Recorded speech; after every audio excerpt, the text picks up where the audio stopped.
The Pierce Astor Group headquarters was shrouded in a cold, crisis-laden atmosphere from the moment the doors opened. Everyone felt the tension, but office workers can never resist a bit of gossip. Whispers were already flying. Did you hear? That guy from the continent is coming to the shareholder meeting today. I remember 3 years ago, before the young miss had consolidated her power, he literally grabbed Mr. Astor by the collar and dragged him out of the chairman's office. Yeah, our Lily was no pushover back then either, but she was younger, smaller, and didn't have the same killer instinct she is now. That Orion Sky is different. The charm of a mature man, you know? He's tall, built, wears custom suits with a trench coat, walks with an aura that's 10 feet wide, and he's devastatingly handsome. I heard he's a quarter American from one of the old families. Rich, powerful, gorgeous. Who wouldn't be tempted? If you ask me, he and our Lily would be a true power couple. Yes, you got some nerve shipping them. If those two ever got together, it would be the end of the world. I heard that Lily had a sister, Yin, and Orion was in love with her for years. That's why he's always looked out for our Lily. The company veterans were dishing out prime gossip, and everyone was secretly eating it up. The moment Lily and Jax arrived, hand in hand, the chatter died. Seeing Jax, with his handsome face and top-tier physique, the tide of opinion began to turn again. Hey, who says our Mr. Pierce can't compare to Orion Sky? I think our guy is incredible. He and Lily are a perfect match. Last time Lily handed him that real estate development plan, I thought his little startup would completely botch it. But he ended up making us a few $100 million in net profit. Sure, a few $100 million isn't much to Lily, but the Pierce Astor Group is still a new entity with a lot of industries that need developing. For him to handle such a massive project in the midst of all that. That's when I realized Lily's judgment is terrifyingly sharp. How else could she have become the rightful head of the Astor dynasty? Since they couldn't gossip in person anymore, the conversation moved to social media. I was lucky enough to see Orion Sky once, 3 years ago.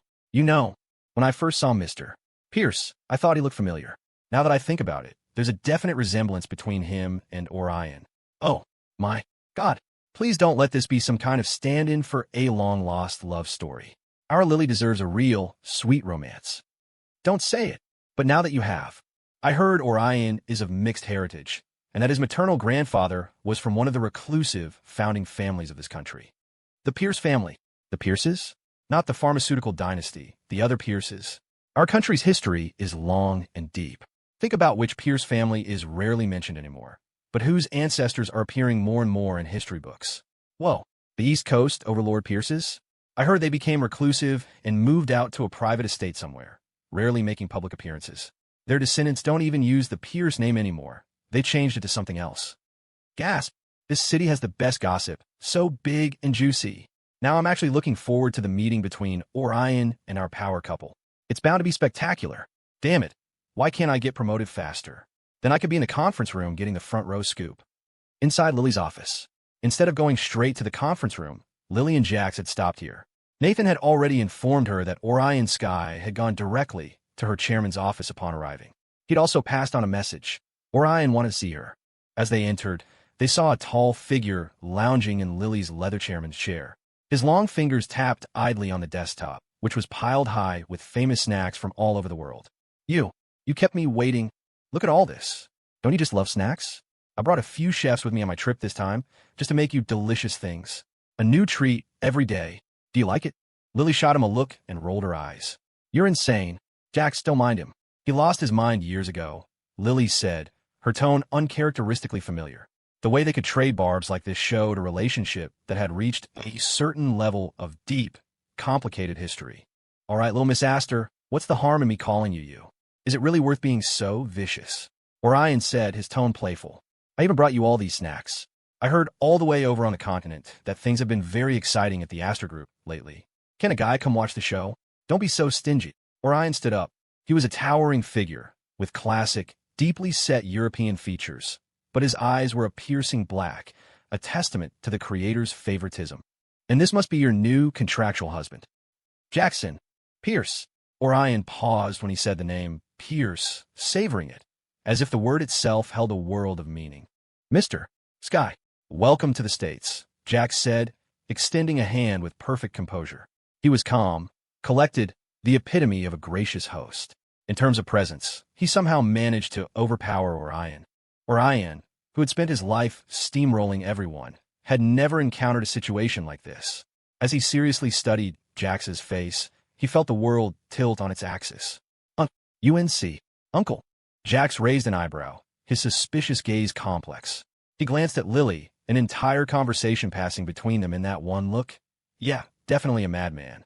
He certainly didn't have a nephew this old. You must have the wrong person. I don't have a nephew your age.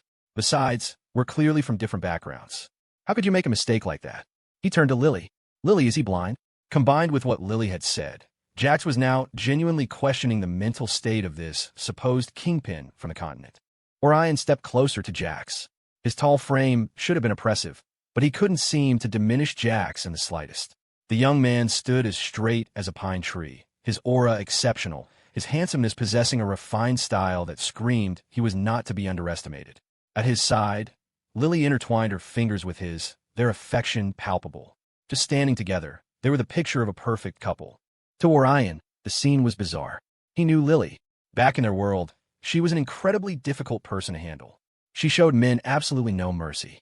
The amount of blood on her hands was no less than his. I'm not blind. You just look incredibly familiar, Orion said, his own uncertainty growing. His young uncle had been ambushed and kidnapped by enemies to be used as a threat against the family. In the chaos of the family's own internal power struggles, they were delayed in rescuing him. By the time they arrived, he was gone, vanished without a trace. His uncle had been 7 years old, already the smartest child in the family. That's why everyone had assumed he would be fine, that he would find a way to escape and wait for them. But they had all miscalculated, and that uncle was the one in whom the family's American bloodline was most pronounced. Oh, then you have the wrong person, Mr. Scott. I'm not the man you're looking for, Jack said, shaking his head, firmly denying any connection to this man whose identity was terrifying to any normal person. Is that so? Orion's eyes glinted with a dark light. He neither confirmed nor denied Jax's rejection, instead turning to tease Lily. Miss Astor's taste is certainly excellent. You look down on everyone at the Heirs Conclave, yet you picked the very best one. His existence is certainly proof of your good eye. In the entire country, you could count on one hand the number of people who dared to tease Lily Astor. Orion's familiar attitude made it clear their relationship was a close one. We're married, Lily stated, cutting him off. He is my husband. Whatever plans you have in this country, you don't need to hide them from Jax. We are one. I have already legally given Jax control of everything in the Astor family. He is the actual controlling shareholder here. Lily gave Orion no room for further banter, instead validating Jax's status with extreme seriousness. Her unwavering stance surprised even Orion, who had thought he was prepared. Little Miss Astor, you're just like your sister. She was always so decisive, and once she chose someone, she would give them everything. A shame, then, that Yenyu had died too soon. So soon that he never had the chance to confess his feelings. He never had the chance to make her a promise, to protect her. He'd always felt the Astor women were too strong, too proud. Orion was drawn to Yenyu's powerful personality, yet he couldn't help but want to test her limits, to see just how strong she could be. But what happened to Yenyu was too sudden. He was completely unprepared. The next time you want to see her, all he got was everyone pointing to an urn and telling him, is in there, in that small, sunless, dark box. How lonely and scared she must have been. Yes, she was my sister, Lily said coldly. It's only natural I'm like her. Now, why are you really here, Orion? If you don't tell me the truth, I'll have headquarters send you back. Lily's words were merciless. To any man other than Jax, she was always indifferent and professional. Don't be like that, little Miss Astor. Look at you. You have no sentimentality at all. I was almost your brother-in-law. By extension, that makes us family. Are you so stingy you won't even let me stay at your home for a bit? Orion stood tall, a smile on his lips that didn't reach his eyes. You want to be a guest? Lily's gaze was sharp. Then I'll arrange for you to stay at the Astor estate. You cannot stay in my sister's old residence. You can pick any other place. After all, Orion and Yenyu had never crossed that final line. It was completely improper for him, a man with no official standing, to stay in her sister's private rooms. Seeing the dark circles under Orion's eyes and how gaunt he'd become, Lily had already guessed. He probably didn't want to live anymore. He had come to this country looking for Yenyu, but there was no Yenyu Astor in this world anymore. Actually, I came for another reason, Orion said, his tone shifting. I need to find a trace of my maternal grandfather's family. They went into seclusion long ago, changing their names. Even my family has no way of contacting them. Lily, for this period, I suppose I'll be imposing on you. If you need me for anything at all, just say the word. Of course, Orion didn't think a powerful, decisive woman like Lily Astor would care about a promise or two from him. In that case, you can go work at JX Innovations, Lily said with a raised eyebrow. Go be Jax's assistant. You know how, right? She could accept Orion's favor, and she could certainly bear the cost of using him. It was simple. While Jax was already starting to make a name for himself, she had reviewed the financials for JX Innovations. Jax had a background in finance, but the company now spanned multiple industries, all of them emerging or with huge future potential. But the portfolio was broad and chaotic. JX Innovations desperately needed a president who could oversee the big picture. Jax had the vision, but he lacked an experienced mentor to teach him management. She had already chosen a candidate, one of the top CEOs in the country. But now, with Orion, an even more brilliant sucker, delivering himself to her doorstep, she'd be a fool not to use him. After all, she would give Jax the absolute best. If he wanted to run a corporation and conquer the business world, then she would give him the most powerful wings imaginable. Are you speaking English? He sputtered. He was a major figure in the European syndicate, only showing this much affability in front of Lily in Yinyu. And this little Miss Astor had the audacity to push her luck. You won't do it? What if I told you? I really do have a trace of your long-lost uncle. I'll do it. Orion snapped to attention. Lily, I'll treat Jackson Pierce like my own dear uncle. Just don't you go back on your word. Jack stood there bewildered. Wait, what? The deal is done. The kingpin of the continent is going to be my subordinate? That, Orion would agree, was exactly what Lily had expected. The man looked complicated, but among the old foxes on the continent, he was actually one of the easiest to handle. For no other reason than the regret he felt for Yinyu, which he had transferred entirely onto Lily. In the past, however, the proud and ruthless Lily had no need of his help. It was mostly Orion secretly assisting her from behind the scenes. But fundamentally, in all these years, he had never seen Yinyu's heartless, vicious little sister be so devoted to a man. This was juicy. He had to see it for himself. Besides, he was even more curious about what made this Jackson Pierce so special that he could tame an Astor woman. All right, you two go to the shareholder meeting, Lily said. Since you've agreed to be my Jax's assistant, there are a few old relics on the board who have been waiting to find fault with him. You can take care of them. Orion, don't forget our deal. I want Jax's position secure. Some things that should have stopped kicking long ago need to be kicked out of the game for good. Lily spoke with a gentle smile, a softness so profound that even Orion had never seen it before. But it sent a chill down his spine. The young Mrs. Red lips curved, her fingers brushing through her dark red hair, the smile itself an expression of pure disdain and arrogance. TSK. Miss Astor was exactly as he remembered. Pretending to be gentle was impossible. She was, at her core, a poisonous flower covered in thorns. Lily, I just got here and you're already using me as your weapon? Orion raised an eyebrow. You've got this all figured out, haven't you? It feels like you've already written the script where I charge into the fire for you. He had been delayed on business and missed the anniversary of Yinyu's death, which was why he'd rushed here. With Lily's information network, how could she not know exactly when he would arrive at her company? The key was, Lily knew he was coming and had laid a trap from the start. The shareholder meeting was already underway before he'd even made a move, and it was being convened in his name. Those stubborn old fossils in the company probably thought he was here to target Jax, this illegitimate new master. They were likely sitting there, full of confidence, waiting for him to make a move on Lily so they could kick Jax to the curb. TSK, what a beautiful dream. With Miss Astor around, even he couldn't guarantee he could touch a single hair on Jax's head. Everyone thought a powerhouse from the continent could land a serious blow to Lily in her own territory. But these people were short-sighted. They had no idea what Lily's status was on the continent. In short, where wasn't this young lady a force to be reckoned with? So what if I am? Lily countered without mercy. I am willing to let you protect my husband. Is that such an insult to you? With that, Orion truly had no comeback. Fine, fine. I surrender to you Astor women. None of you are easy, but such formidable sisters. Lily was still alive and well, but Yinyu was. Could the rumors about the Astor family be true? That the blood of Astor women had miraculous properties? If so, if Yinyu's body were still intact, could Lily's blood have? An immature thought flickered through Orion's mind. But Yinyu was nothing but ashes now. No matter what insidious plan he concocted, it was useless. Besides, unless Lily's own body gave out, there was no one on this earth who could take her life. Jack stood his ground, cautiously silent. For some reason, he felt a deep-seated resistance to this man from the continent. President Jax, Orion started, finding it impossible to say the word uncle. His own uncle, though he hadn't seen him in years, had an oppressive aura that commanded obedience from the inside out. Jax was no match for a figure like that. From the bottom of his heart, Orion maintained a wait-and-see attitude toward Jax, with no intention of showing him much respect. Lily knew this, but she didn't care. The man she chose. Even if Orion was unconvinced now, her Jax would find a way. What was the point of her using her own power to conquer people for Jax to manage? The talent under Jax's command needed to be people he had truly conquered himself, for the loyalty to last. If you can't say uncle, then call him boss, Lily said coolly. The identity of Orion's uncle couldn't be casually acknowledged. If word got back to the continent, it would cause an uproar. Lily didn't want to drag Jax in such a complicated mess. This kid isn't even as old as me. Orion was naturally unwilling. Lily, you're too. He was used to Lily's viciousness and was occasionally intimidated by her. But what right did this kid have? At the end of the day, he was just a pretty boy living off a woman.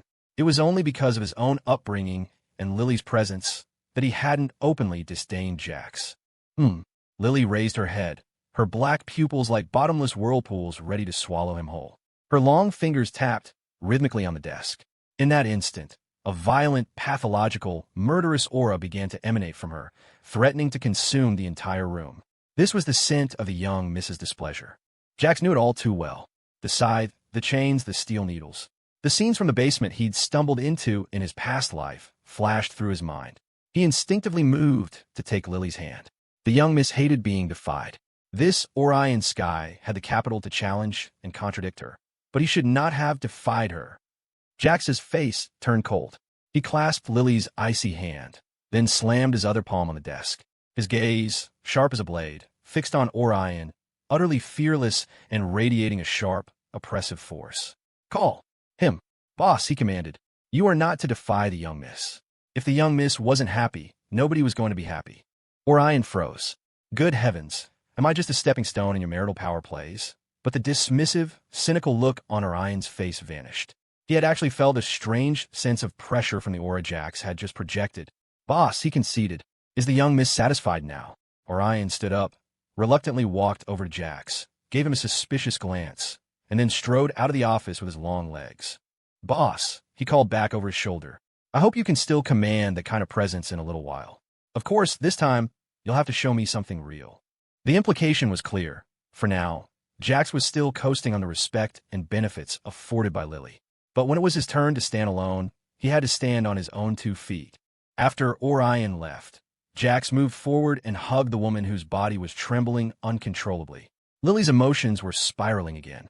She sat down, and Jax gently massaged her temples. Lily was acutely aware of the changes in her body. The crimson knot root was only a temporary fix. The root of the illness remained.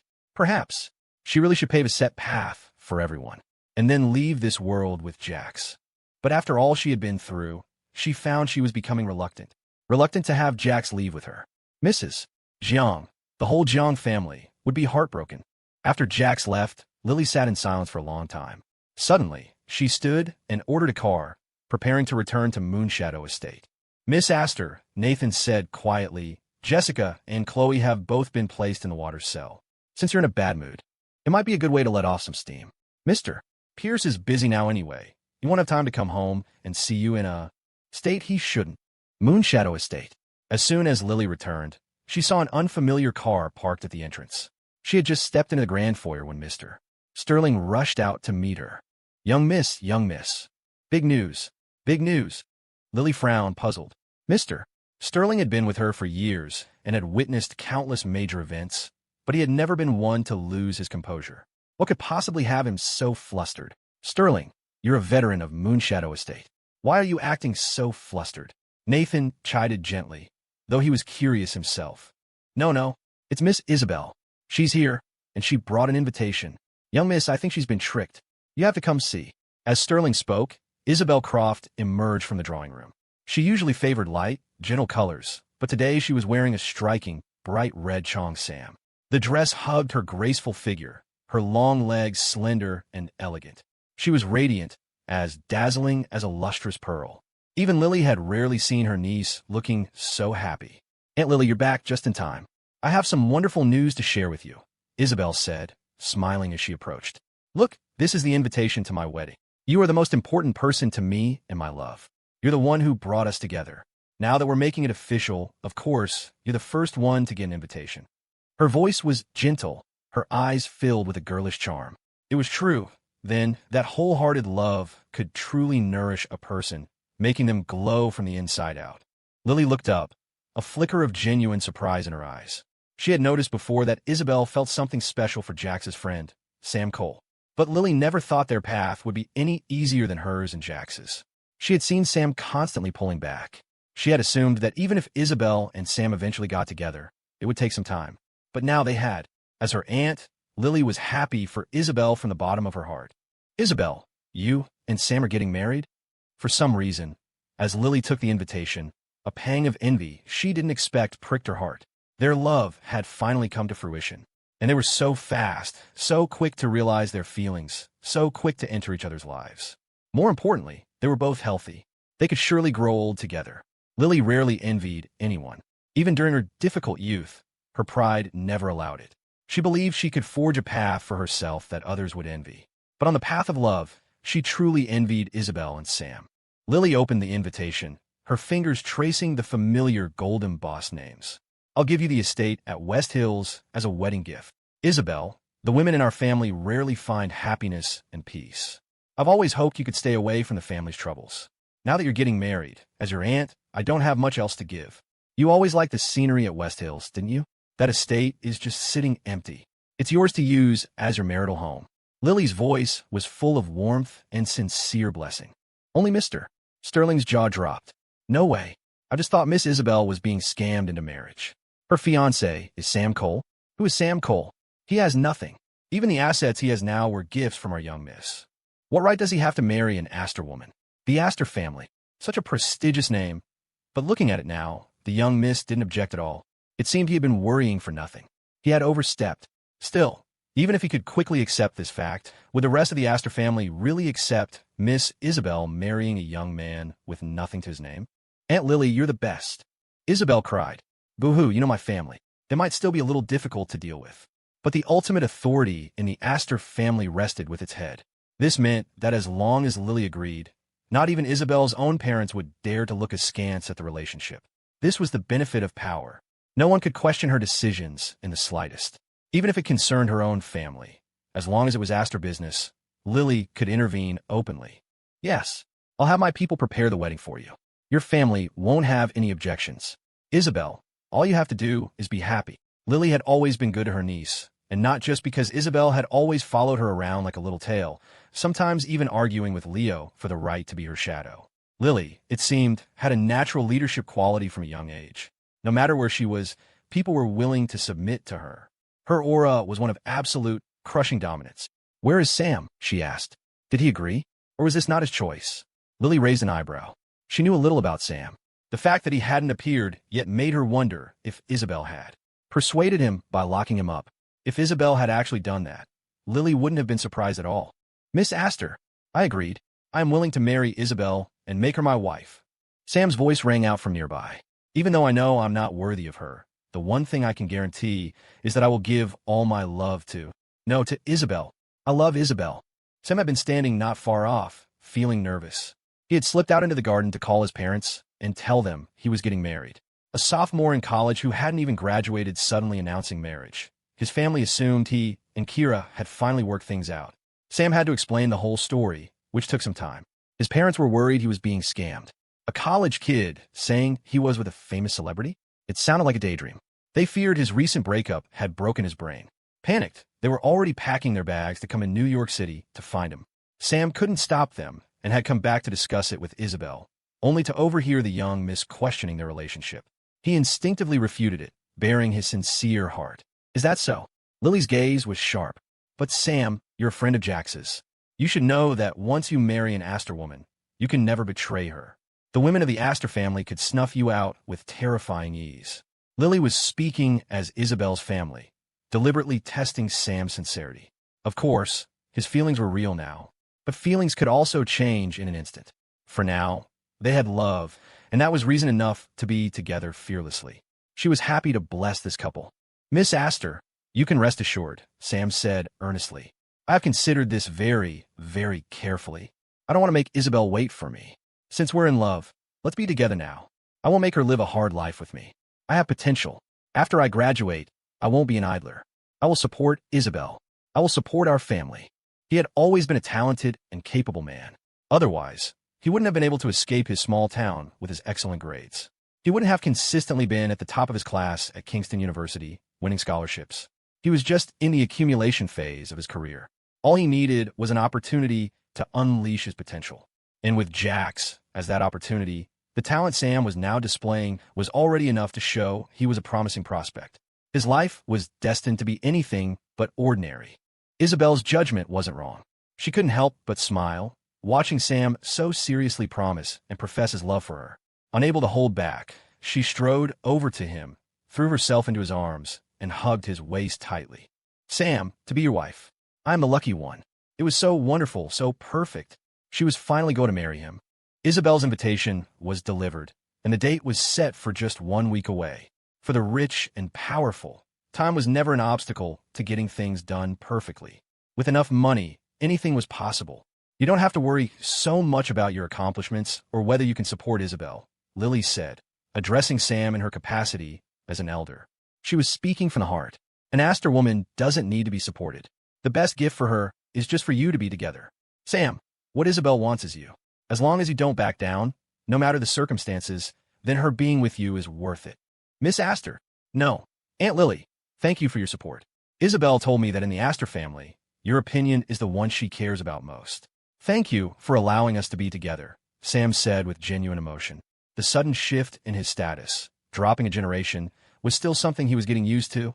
Go on now. After the newly engaged couple left Moonshadow Estate, Isabel didn't go home. She took Sam straight to her talent agency. She strode into the entertainment company's executive offices, brazenly holding Sam's hand for all to see. The rumors about her and Sam had already spread through Kingston University, and the company had gone to great lengths to quash them. Now, seeing Isabel bring him right into the building, everyone's jaws hit the floor. No way, no way. Isabel was really won over by a college student who hasn't even graduated? This is too surreal. Isabel, you're being ridiculous. Even if I disagreed with your decision to quit the industry, you don't need to create such a huge scandal to defy me. The man in the president's office was Hank Croft, her uncle. Don't think that just because I'm your uncle, I have to protect you forever. I've pushed you to great heights over the years. Don't be ungrateful. Isabel walked nonchalantly into the office. She was tall, with a commanding presence. Though she maintained her usual gentle demeanor, her innate aura was sharp and domineering. She was like a new, miniature version of Lily Astor. Uncle, I'm not being ridiculous, she said, her tone icy, offering her so-called uncle no deference. I'm getting married to Sam. For years, out of respect for you being my uncle, I never questioned the career path this company laid out for me. But I've said from the beginning that I was only in the entertainment industry to have some fun. I've had my own company for 2 years now. Staying here was just a favor. Don't think that just because I call you uncle, you have the right to question my decisions. Isabel. Hank slammed his hand on the desk, looking like a disappointed parent. It's not that I'm against you getting married, but you have to consider the person. This college kid has nothing but his youth and his body. Are you really that superficial? Aren't you going to consider the future of the Croft family? Strictly speaking, Isabel was part of a branch of the family that had maintained its connection to the Astors through her mother. By taking the Astor name, they had leveraged the power of the dynasty for their own success, becoming, in essence, parasites. Isabel's popularity with Lily had only amplified their fortunes. But to marry such a low-status man instead of marrying for the family's benefit, that was selfish. TSK. A good body, good looks, and youth aren't enough.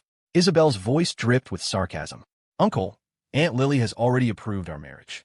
Your disapproval now is at a challenge to the head of the family. With Lily backing her, Isabel's spine was made of steel. I'm announcing my relationship with Sam right now, and no one can stop me. With that, she took Sam's hand, sat down on the visitor's couch in front of the chairman's desk, and took out her phone. She snapped a photo of their intertwined fingers. Sam, she said, her voice softening, I told you long ago you would never be my plaything. I want you as my rightful husband. I want to give you all the security you need. When Isabel Croft decided to do something other than her Aunt Lily, there was probably no one in New York City who could stop her. Using her verified Twitter account with its 50 million followers, she posted the photo of her and Sam holding hands.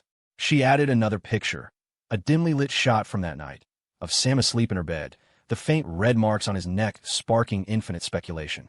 Even more explosive was a third photo, one where Isabel's hand was gently tilting up the sleeping man's chin. The atmosphere was charged with intimacy, their shadows tangled on the bed. It was a shot that, while not explicit, was scandalous enough to make people scream. By the time Sam saw the post, it was already trending, with millions of fans dissecting every pixel. OMG. I remember Isabel hinted she was seeing a college guy, but everyone thought it was for a role. It was real this whole time. Am I the only one who thinks our ice queen is the one who's more in love? This tender, intimate angle. Only someone deeply in love would stay up just to watch their partner sleep. Isabel, you're an icon. How could you be so down bad? I refuse to believe it. My goddess is the one who fell harder. Does this mean she's really getting married? To this college guy? Isabel, are you crazy? You can play with college boys, but marrying one is just wrong. The nation's sweetheart, conquered by some random college student. My heart is broken. The internet was flooded with voices of dissent. There were some well wishes, but they were drowned out by haters trying to dig up dirt on Sam's past. Strangely, though, nothing came up. It was as if his history had been scrubbed clean by a secret hand. This led netizens to speculate. Perhaps this Sam Cole wasn't just some ordinary student. Isabel's caption was simple: getting married. The guy's right here, at My Love Isabel, and Photo Sam had long run a fan account for Isabel, and it was one of the biggest ones, to the point where he'd even been an admin in the main fan group. His real name had been doxed a while ago. For him to suddenly win the goddess's hand was a massive shock to her most dedicated fans. Looking at the photos Isabel had posted, Sam could feel the love practically overflowing from the screen. They were back in her apartment now, but he couldn't forget the way her uncle, a man who had been so insistent, had instantly lost all his power the moment she mentioned Lily Astor. The young Mrs. Status in this city was unimaginable, and his best friend, Jax, was a true legend. He had managed to tame a woman of that caliber. Sam, what are you thinking about? After they made things official, Sam had been hesitant to move in so quickly, but he couldn't resist Isabel's soft-spoken persuasion and relentless persistence. He felt like he was no match for her decisiveness, and even less of a match for her gentle seductions. A woman's charm truly was a trap. He, Sam Cole, had fallen headfirst into it and had no desire to climb out. He was finally starting to understand how Jax felt, being held so tightly in the young Mrs. grip. I was just thinking, why did you take that picture of me while I was sleeping? What, you don't look good? No, it's not that. It just makes me wonder if I didn't try hard enough that night. Isabel laughed. Well, you can make up for it tonight. In the boardroom of the Pierce Astor Group, a group of old guard Astor shareholders sat ramrod straight. They had already heard that the young Miss and Jax had met with Orion Sky. Now, they didn't know what to expect or what kind of deal had been struck. Orion was the first to enter, his black, custom-made overcoat radiating a cool, aristocratic air. It was the relaxed confidence of the European elite, mixed with a fearsome, commanding presence. The men in the room looked at him with an innate reverence. In contrast, they viewed Jax, who had been handling company affairs from behind the scenes while still attending college, with deep suspicion, doubting any of his accomplishments. Mr. Sky, you've arrived. Please have a seat. An old man, one of the Astor veterans, stood up. He wasn't sure if the young miss would attend personally, so he gestured to the most important seat just below hers. He then turned to Jax. Mr. Pierce, since the young miss isn't here, you'll have to make do with sitting next to me. That seat over there is not for you. A man should know his place, don't you think, Mr. Pierce? Every mention of Mr. Pierce was a backhanded insult. It feigned respect while completely dismissing his role as CEO. In their eyes, he was just a pretty boy. The old man, Duncan Aston, was merely the sacrificial lamb sent to test Jax's mettle. His seat was at the far end of the table. Not the most humiliating spot, but enough to signal the collective attitude of the Astor factions toward Jax. With someone openly insulting Jax and the young Miss Nowhere in sight, the tension in the room ratcheted up. All sorts of theories swirled in their minds. Orion, meanwhile, was happy to sit back, cross his legs, and enjoy the show. He wanted to see if the kid Lily was so protective of had any real skills. Of course, if it came to it, he could reluctantly step in. Jax walked into the boardroom, ignoring Orion's two-faced attitude. In the world of men, rising to power through a woman was a source of shame. He had always intended to win them over with his own strength. Facing the aggressive provocation, Jax didn't respond. With calm composure, he walked directly to the head of the table, the chairman's seat, and sat down. Then, with a cool and steady authority, he looked up. Mr. Aston, The right to speak at a shareholder meeting is not granted to just anyone. If I recall correctly, you only hold 3% in non-voting shares, which gives you no right to comment on corporate decisions or rules. Therefore, you can leave now. This is a meeting for major shareholders. And since someone brought it up, everyone here should be clear on their own positions. Let's not have any stray cats or dogs embarrassing the company. Jax delivered the lines from his seat, as immovable as a mountain. The hesitant young man of the past had transformed into a calm, capable leader. With a flick of his wrist, he had silenced the room, crushing the scheming old guard with his sheer presence. Even Orion, watching from the sidelines, felt a thrill. This man, where did Lily find him? He's got some serious tricks up his sleeve. You, who are you calling a cat or dog? Duncan Aston sputtered, still defiant. His real issue was with the young Mrs. Decision. No matter his background, this man was not an Astor. Why should he get a piece of the Astor family's power and wealth? This company was full of wolves, all waiting for Lily to fall so they could carve up the empire.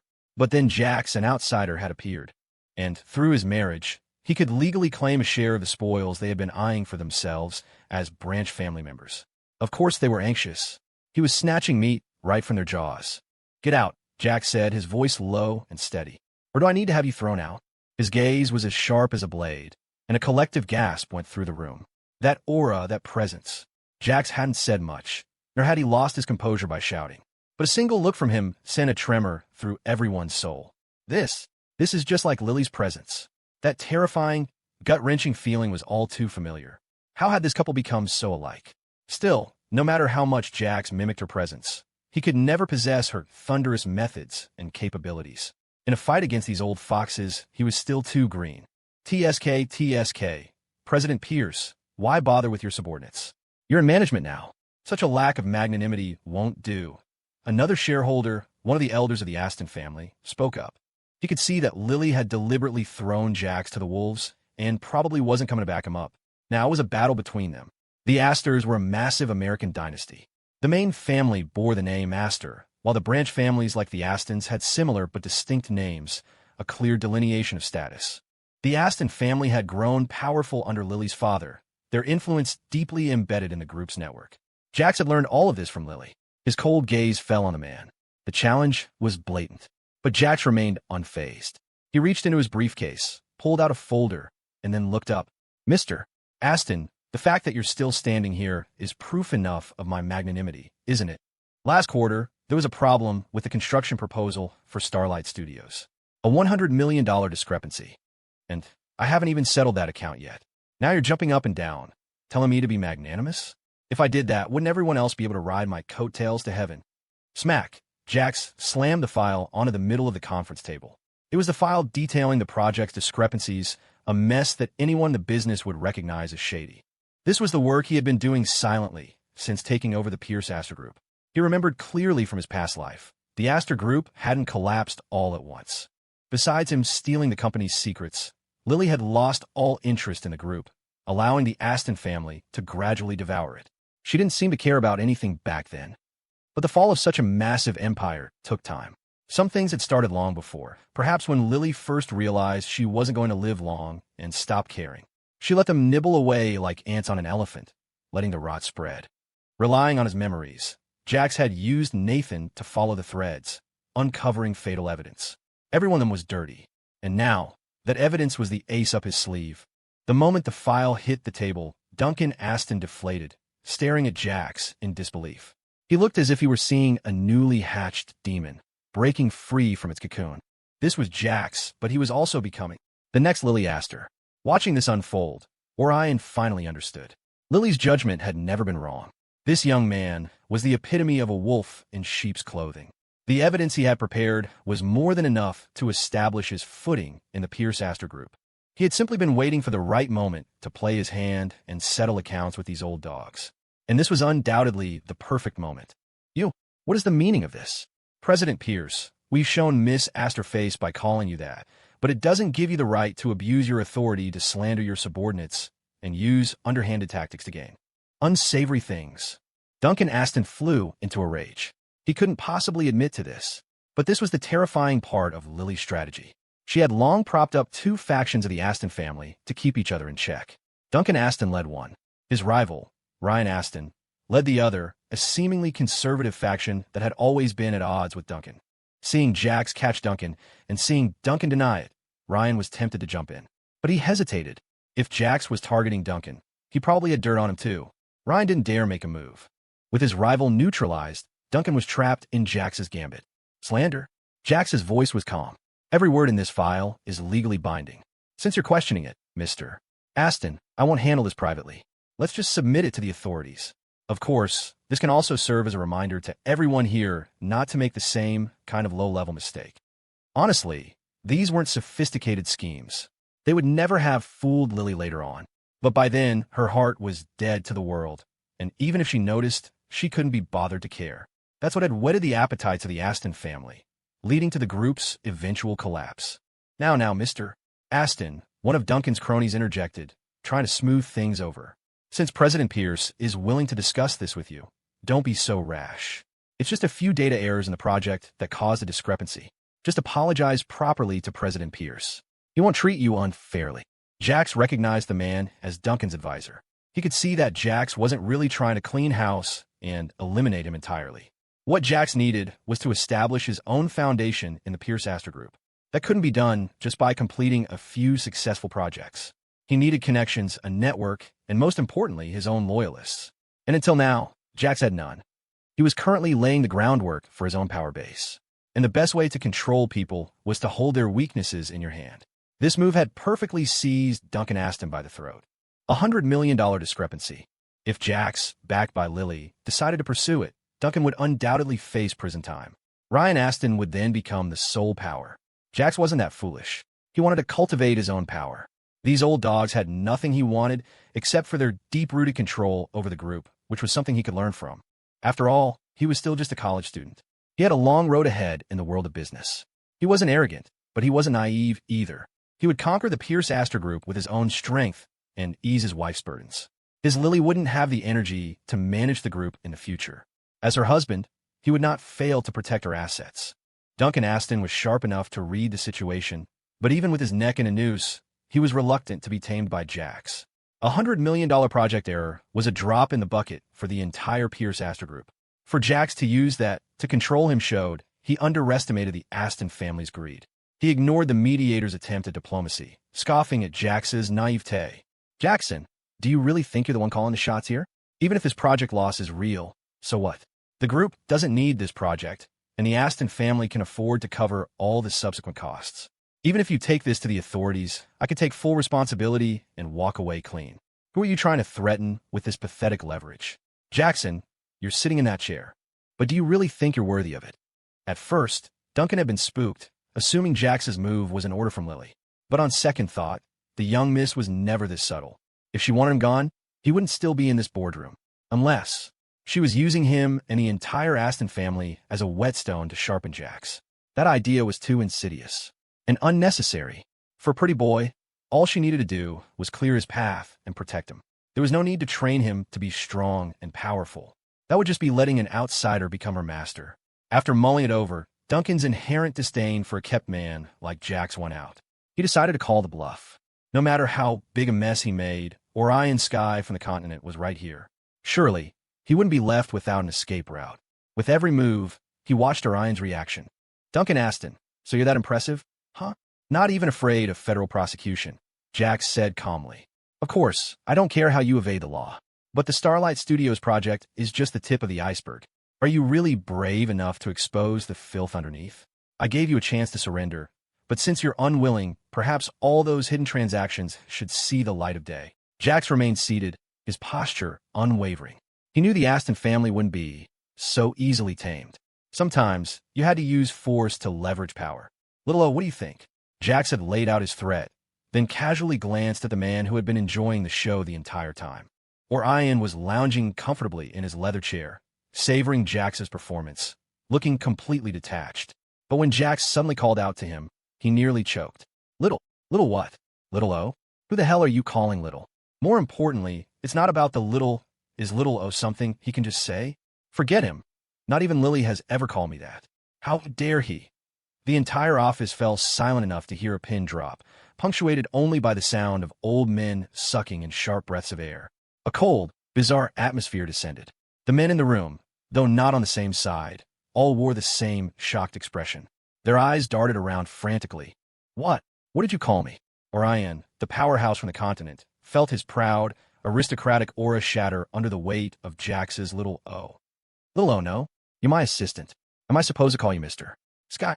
As soon as Jax said this, the men in the room silently lit a candle for him in their minds. But that wasn't even the worst of it. The next moment, Orion, who should have exploded in a rage, suddenly burst out laughing.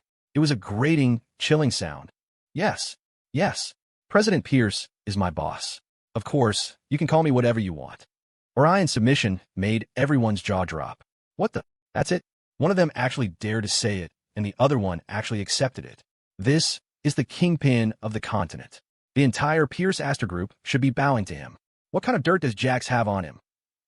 Duncan Aston's defiant attitude vanished, replaced by utter despair. Jax had already exposed his dirty laundry. When he first mentioned Starlight Studios, Duncan's heart had skipped a beat, but he had gambled that Jax couldn't possibly have dug any deeper. He was betting that Jax didn't have a strong enough hand to crush him. But now, Jax had not only revealed he had more dirt, but he had also openly displayed his connection to the continent. Could it be that Jax wasn't just some ordinary college student? It was too unbelievable. The boardroom was silent for a full minute. Ahem. Ahem. President Pierce, I apologize. It was me, old Aston, who failed to recognize your greatness. I was out of line. Please, give me a chance to make amends. I will handle the Starlight Studios matter with the utmost care. In his past life, Jax remembered clearly. Duncan Aston had a lot of dirty dealings with Starlight Studios, and behind it all was not just Duncan, but Cornelius Astor himself, pulling the strings from the shadows. Cornelius had seemed powerless, but in the months when Lily's health declined, he had been using his own forces to aggressively seize control of the Astor empire. The more Lily lost the will to manage the group, the more rampant he became. The entertainment industry was a perfect place for money laundering and rapid wealth accumulation. Jax now knew that if he really wanted to play, there was no point in toying with these old fools in the boardroom. The real fun was in luring out the hidden final boss. And how do you plan to handle it, Mr. Aston? Jax asked, his voice deceptively mild. Will we be needing Mr. Cornelius Astor to pay a visit to the office himself? Duncan's vision went black. He nearly wet himself. Duncan Aston never imagined Jax could have unraveled the inner workings of Starlight Studios. And now, seeing that even the great Orion Sky was wary of him, it was clear Jax held something far more damning than just his file. Something that might even involve the continent. In an instant, all of Duncan's schemes evaporated. He had to find a way to get on Jax's good side. It was his only way out. President Pierce, I'll tell you. Back at Moonshadow Estate, after seeing Isabel and Sam off, Lily immediately texted Jax the good news. She told him that after he finished at the office, she needed to take him to the Astor estate. But for now, she was feeling a surge of energy. Dressed in a designer beige pantsuit, she was a blend of gentle elegance and sharp power. It's time for some things to move forward, she murmured. At the very least, before her body failed completely, she wanted to settle all of the Astor family's affairs. Young miss, are you planning to go to the estate alone? Nathan asked, frowning. I received word that the Pierce patriarch has been there recently, staying in secret. He's been seen moving freely, even going to the storeroom for medicine. It seems Mr. Cornelius has allowed it. Nathan had been with Lily long enough to know the treacherous nature of the Astor dynasty, the backstabbing between family members. But compared to the young miss, who had been steeped in it her entire life, he was still a novice. The old man can't hold back any longer, Lily said, her tone deep and inscrutable, as if she already had a complete grasp of everything happening at the estate. His health is failing. Sooner or later, he was bound to meet with the Pierce patriarch again. Her own illness wouldn't last much longer. According to Jax's past life dream, the version of her who didn't have him would have given up on her absolute control of the group, overlooking a person she had never touched. But ever since Jax had told her about his past life, she had questioned him on the smallest details. For instance, in her later stages, what was Cornelius Astor's condition? The news she got was that Cornelius was in excellent health. That was it, just like what happened with her aunt, Celeste Astor, over a decade ago. A cold dread settled in Lily's heart. She realized that in that timeline, if she was sick, the other female relatives of the main branch were few and far between. Isabel. She was one of them. Although she seemed to be part of a branch family, clinging to the Astor name for its benefits, Isabel's true parentage was a secret known to very few. She was the child her mother, Susanna Astor, had secretly hidden for her aunt, Celeste. Her mother would never have revealed this, but her uncle, Warren Sinclair, had a big mouth. He played the part of Lily's rival in public, but in private, they were co-conspirators. He had leaked every secret he could to his beloved niece, without Susanna's knowledge. He felt no guilt. An uncle sharing secrets with his niece. Who could say anything? Lily had never understood why her mother had hidden this from her.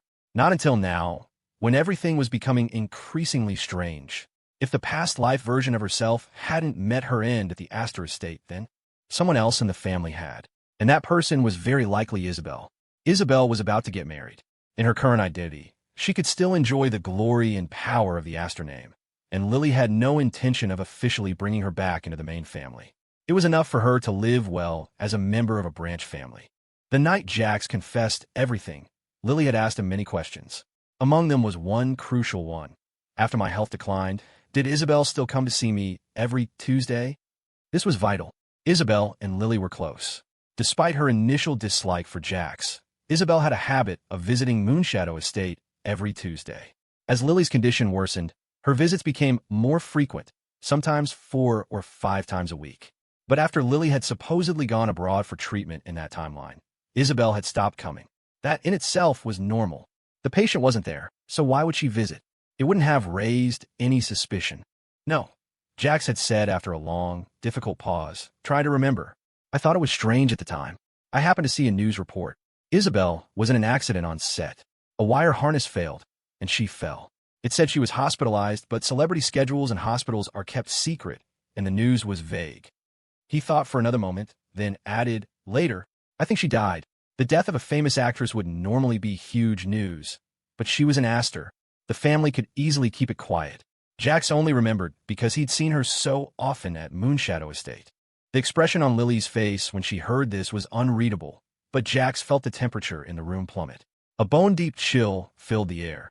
I see, Lily had said softly. This is not a good dream at all. And bad dreams were meant to be erased and rewritten. If that was the case, it meant Cornelius's predatory gaze had shifted from her to Isabel. Lily could almost picture it. Even in her previous life, in her weakest moments, no one in the Astor family would have dared make a move before she drew her last breath. As long as Lily Astor was still breathing, no one dared to truly harbor any wicked thoughts. And if they did, they had to swallow them down and wait for her to die. But Isabel was different. Once those old monsters in the family discovered her true identity, the daughter of Celeste Astor, they'd realize that everything Isabel had was a gift from the Astors. Controlling her would be child's play. After all, Lily couldn't be by her side every moment of every day, and no one could watch over a grown adult 24/7. But who had leaked the secret? Who had revealed to Cornelius that Isabel was Aunt Celeste's daughter? That was a loose end Lily intended to tie up. There was no room for grit in her eyes.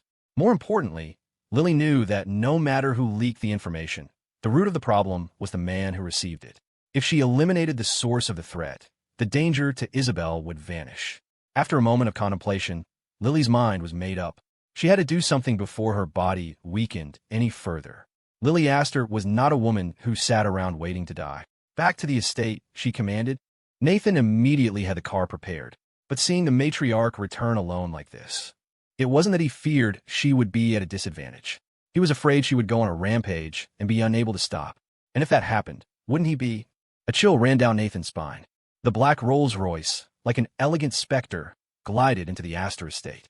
The grounds had been meticulously repaired after the last bombardment. The lotus pond was pristine, and the pavilions and courtyards had been restored to their former glory. A perfect one-to-one recreation. Lily walked along the familiar classical verandas, the click-clack of her heels echoing like a death knell. Where's the old man? Lily no longer called him grandfather. The man who had once sat at the head of the Astor dynasty was now withered, his power dwindling under Lily's relentless assault. Since the day of the memorial Lily had held for her sister, Celeste, Cornelius had become increasingly reclusive. To the rest of the family, his presence had faded. A single glance was all Lily needed to know everything the old man had been up to. He had been treading carefully. A pity. This time, she had no intention of getting tangled in the Astor family's vortex any longer. Ma'am, Mr. Astor is in the study with Mr. Pierce. Perhaps you should. Lily's head snapped up, her dark eyes sweeping over the clueless subordinate. A faint, contemptuous smile touched her red lips. This family answers to me. Her voice was low and final. Not to that shameless old fossil. With that, she strode toward the study. No one in the Astor family dared to block her path, but her utterly treasonous words still made several staff members gasp. Rumor had it that on the night of her coming-of-age ceremony, Lily had committed an act of violence that drove her own mother insane and caused her father to vanish. The only reason Cornelius was still around was because Lily deemed him no threat. As for her brothers, besides Leo, the other had long since met a brutal end. If she continued her reign of terror against the family, wouldn't her reputation be utterly ruined? They would call her unfilial, a woman with no family, a solitary, cursed star. Of course, those present only dared to think such things. No one would ever say them aloud. Inside the study, Theodore, my friend, I have you to thank for showing this old dog a new path to life. To be honest, my body is failing me, and I do not like the feeling one bit. But Lilith, Cornelius spat, his voice filled with venom. She's a selfish, venomous snake of a woman who knows nothing of sacrifice or filial piety. I can't expect her to offer up anything for her own grandfather. Cornelius sat in the seat of honor, having already made his intentions clear to Theodore Pierce. Scheming against Lily was simply too risky. He had always been searching for a backup plan. Unfortunately, the only legitimate Astor bloodline left was Lily herself. His previous support for the farcical contractual marriage was merely a ploy to get a man into her bed so she could produce a new heir. Otherwise, someone of Jax Pierce's lowly status would never have been worthy of marrying into the Astor dynasty. Of course, there had been some private discussions between him and Theodore. Jax was an outcast in his own family, a non-entity. Most importantly, Theodore had assured him that Jax could definitely get Lily pregnant. For years, Cornelius had relied on Theodore for certain unsavory medical assistance, things best kept in the shadows. The two had been partners in crime for a long time.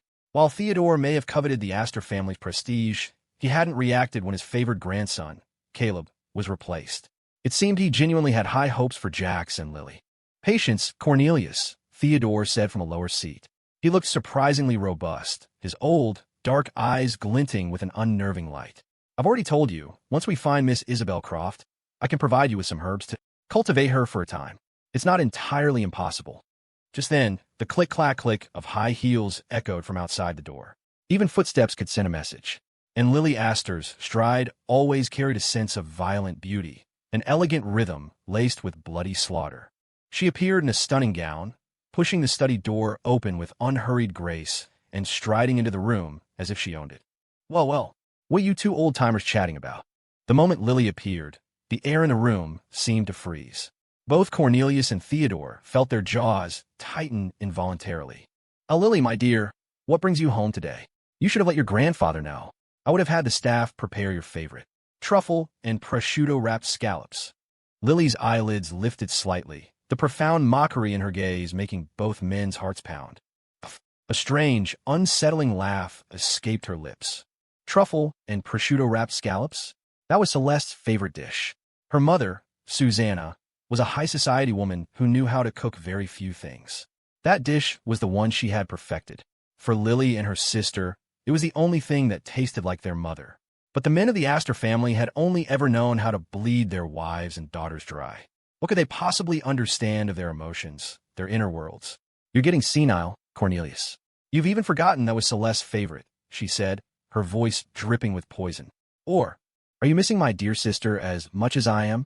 Since you miss her so much, why don't I send you to see her? She took a step closer. When she was sent back from the continent, she was nothing but a pile of ashes. Her voice dropped to a whisper.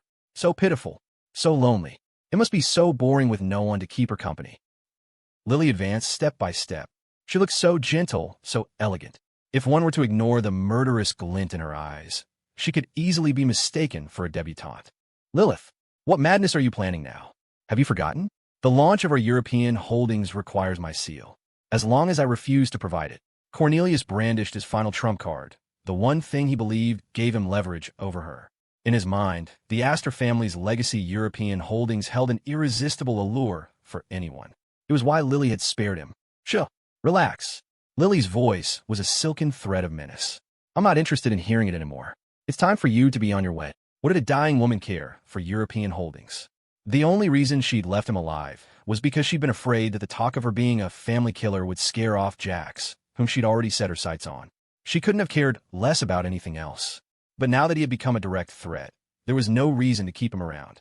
To Lily, the old guard of the Astor family were nothing more than disgusting maggots. Crushing them would soil her hands, but letting them live would soil her eyes. Better to just wipe them clean. She raised a hand, a small, exquisitely modified dagger dancing between her fingers. Now don't scream, she cooed. If you get my dress dirty, I'll feed you to the dogs. Her tone was still light, her madness possessing a terrifying stability. Nathan trembled beside her. When a matriarch got serious, it was best for everyone to shut up. Otherwise, you could easily become the next target.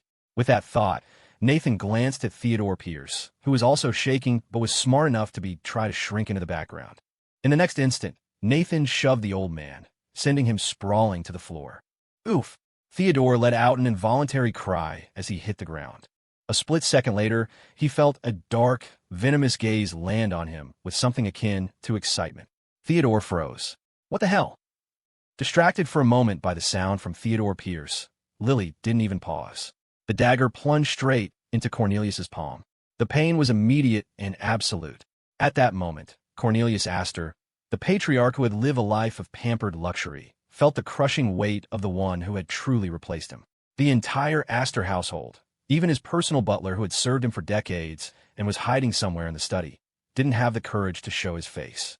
They were smart enough to calculate the odds, get killed instantly by Lily, or face the old man's wrath later. It was an easy choice. Cornelius never imagined Lily would actually attack him. The shock was so profound it almost overshadowed the searing pain in his hand. But a second later, agony washed over him. Oh, Lilith, are you insane? I'm your grandfather. Cornelius was old and had always been meticulous about his health. Even during Lily's purge of the family 2 years ago, he had been spared. He was an old man accustomed to being treated like a priceless vase. In all his years, he had never known such suffering. Noisy. Lily's brow furrowed. She felt nothing for this old man. The bonds of blood had withered and died long ago, back when she was thrown into that organization, forced to claw her way up just to survive. As a child, she had dreamed of her family, her father or grandfather, coming to find her. But after countless days of starvation, clarity had set in. She had seen how normal people lived. They might not dote on their children, but they would never abandon them, let alone throw them into a pit of vipers. It took a long time for the young Lily to understand. She had never been loved. So, what right did this old thing have to think she still cared about so-called family ties? Lilith, do you really want to bear the crime of being a monstrous, unfilial family killer? He shrieked. You stay away from me. Someone, anyone, seize this madwoman. I'm a true master of this house. Get this monster who recognizes no kin. Get her. Cornelius was truly terrified. The pain from his hand shot through his entire body. An old man, already frail, couldn't endure such torment. But Lily gave him no quarter. With a flick of her wrist, she struck again.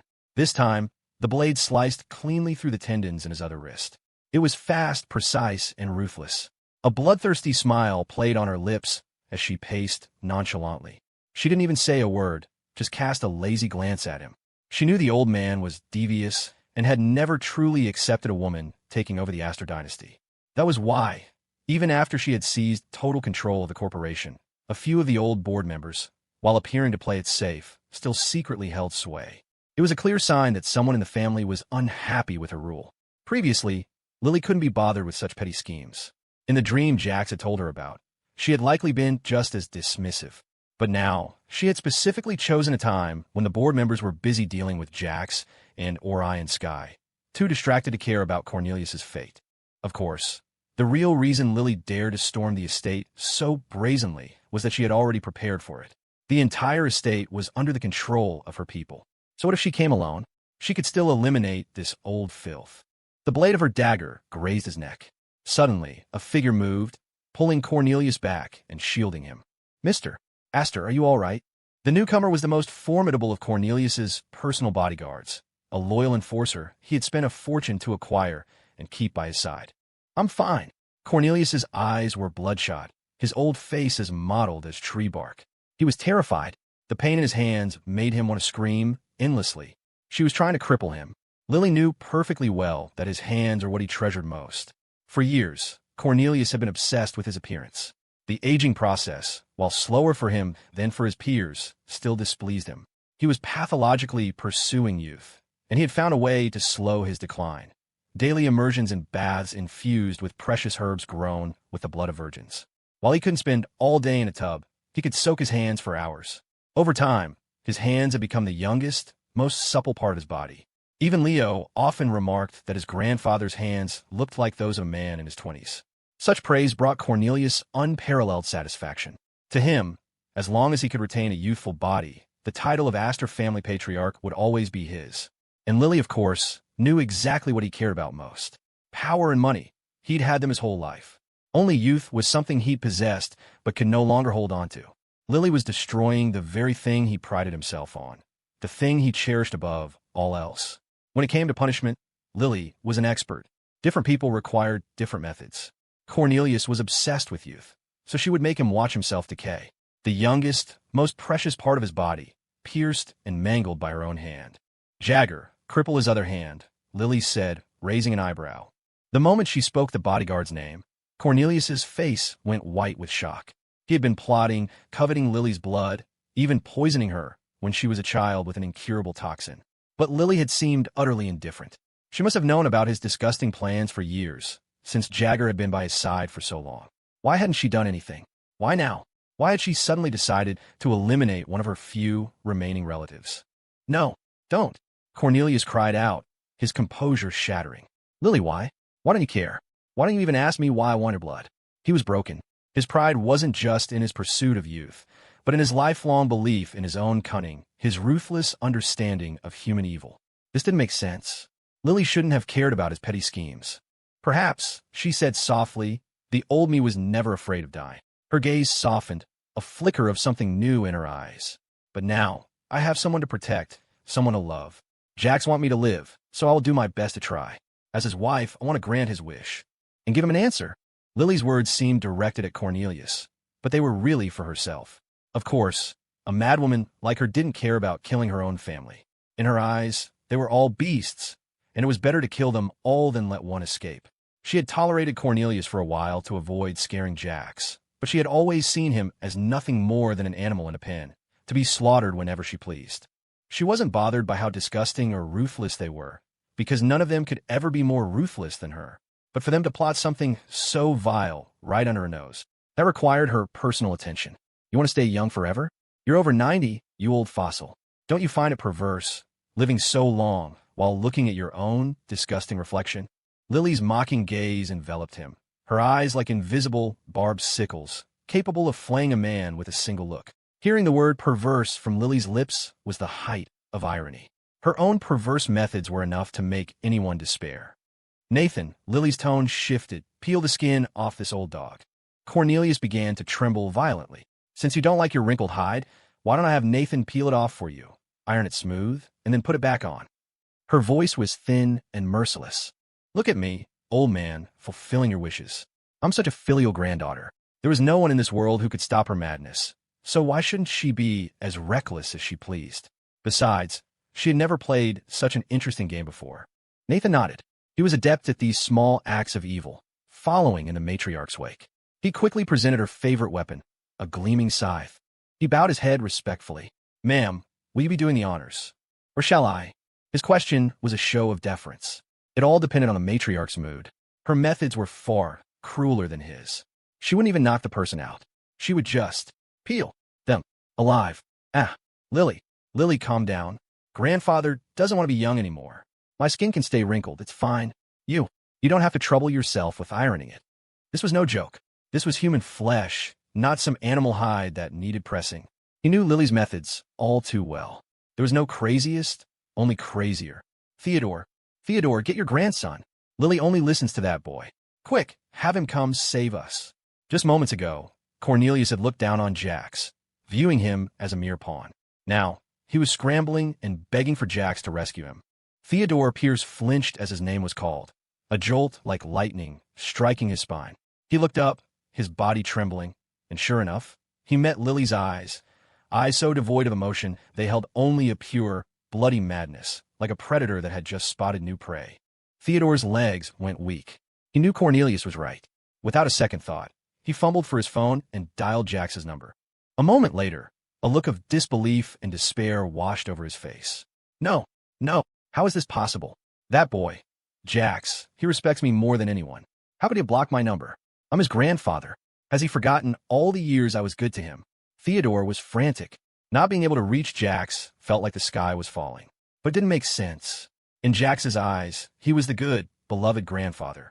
He was just too frail to protect him personally, which was why Jax had suffered some minor slights in the Pierce family. How could the boy cast aside their bond? He tried again, desperately, but was met with the same busy signal of a blocked number. Cornelius froze. His deals with Theodore had always been secretive. This wasn't the first time he'd done something like this, but Lily had been his most difficult challenge yet. When she went mad, who wouldn't be afraid? A young woman who had been sent to that organization as a child, who knew what kind of torture she had endured to become so mentally unhinged. That was why Cornelius had preferred to find other solutions rather than confronting her directly. The Astor dynasty was vast and needed a steady supply of heirs. But now, there was no suitable material left among the younger generation for him to cultivate. Lily paid no mind to Theodore's roaring. This skin-peeling and ironing business had to be done in order.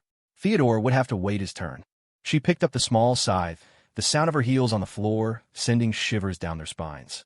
The two old men tried to flee, but since Lily was standing here, ready to commit this monstrous act, the entire estate was undoubtedly under her control. Cornelius had always assumed Lily was oblivious to his filthy little secrets, thinking she was too indifferent to her own fate to care about his schemes. But now that they had set their sights on Isabel, the wife of Jax's best friend, she was going to settle the score. It didn't matter if she was mistaken. What had a madwoman ever played by the rules? Save your energy. Don't run, she purred. If you damage the skin, it won't iron out nicely. Lily advanced, the blood-red scythe in her hand. The two old men were crumpled on the floor, utterly defenseless. She found the thought of even touching them, of being stained by their blood, to be disgusting. The scythe's tip touched Cornelius's neck, the sharp blade poised to break the skin. It was a weapon that could slice through steel as if it were mud. Flesh would offer no resistance. Lily stopped. At that critical hair-trigger moment, a calm male voice, tinged with breathlessness, broke the spell. Lily turned, her body stiffening. The person who had arrived was none other than Jax, the man she had deliberately sent away. He must have finished his meeting and come straight to the estate. But who had he come for? A flicker of guilt crossed Lily's eyes, quickly replaced by a look of wide-eyed innocence. Jax, what are you doing here? What a coincidence. Your grandfather is visiting our family today, too. I was just... She trailed off. There was no excuse for the scene he had just walked in on, for the image of her, poised for brutal, bloody slaughter. Seeing Jax, the two old men nearly burst into tears of relief. There, their savior had finally arrived. Theodore scrambled to his feet, waving at Jax, desperately trying to maintain some semblance of elderly dignity. But his trembling, weak legs betrayed him. Lily, no need to pretend. Then, in a shocking twist, Jax's demeanor changed entirely. A smile bloomed on his handsome face, a smile laced with a hidden madness that sent a chill down everyone's spine. But getting your hands dirty with Mr. Astor, it's beneath you. Why don't you hand him over to me? You can stand by and direct. The two old men shuddered. This was the boy they thought they could control, the pawn they had chosen to impregnate Lily? Something is very, very wrong. Lily hadn't expected Jax to show up. Her gloomy eyes shot a look at Nathan, who wished the floor would swallow him whole. When her gaze returned to Jax, her expression softened into a gentle smile. Jax, I wouldn't want you to dirty your hands. It would make me uncomfortable. I want you to be pristine. My Jax is perfect in every way. Lily glided toward him, her stiletto heels clicking on the floor, the magnificent fabric of her dress swirling around her. She reached out and smoothed the collar of his shirt. The gesture was tender, but coming from a woman of her regal, untouchable stature, it was enough to make one's heart seize. But Jax felt no fear. He took her hand, the one stained with a few drops of blood. A hand so beautiful should never be soiled. He had been too late. He should have become the sharpest blade in her hand long ago, so she wouldn't have to face everything alone. Lily, that's what I should be saying to you. I want to protect you, he said, his voice low. I want your hands to be clean. My wife.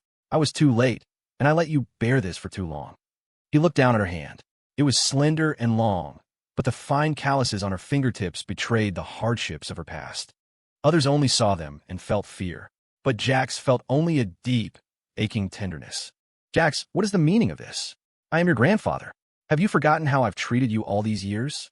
I was the one who protected you in the Pierce family, the one who cared for you. Have you no sense of filial piety? Theodore Pierce couldn't believe it.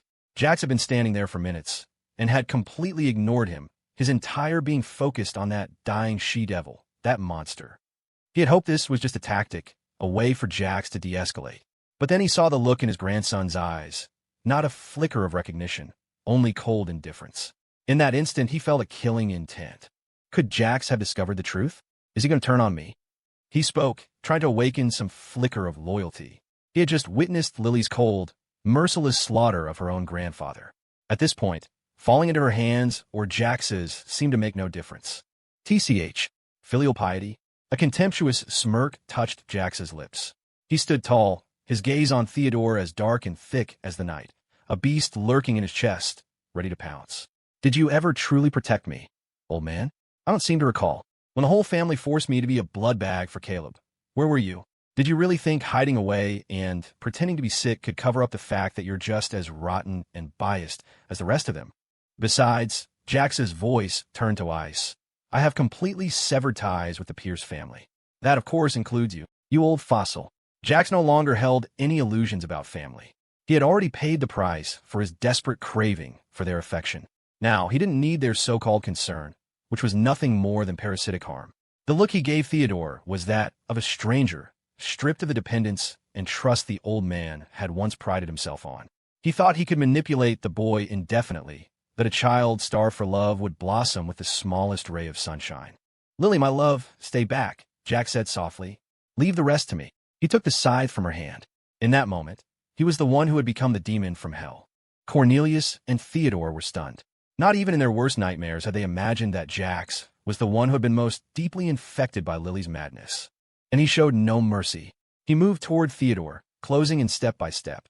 That day, the Astor estate became a living hell, filled with agonized screams. Lily watched in silence. She saw in Jax's movements a familiar shadow. As he remembered something, it was proof that in the face of absolute destructive power, all schemes and plots are useless. It was true 2 years ago when the Astor family nearly fell, and it was true now. The two old men did not die, but they were flayed and broken, no longer resembling human beings. They were bound in chains and thrown into the Astor family dungeon. Cornelius was no stranger to this place. In his youth, he had used it to torture anyone who defied him, including his own son. He'd had 3 sons. Ronan, the third, was nearly identical to him in temperament. It was how he'd survived to inherit the family title. As for Celeste, she wasn't Ronan's full sister, but an illegitimate child.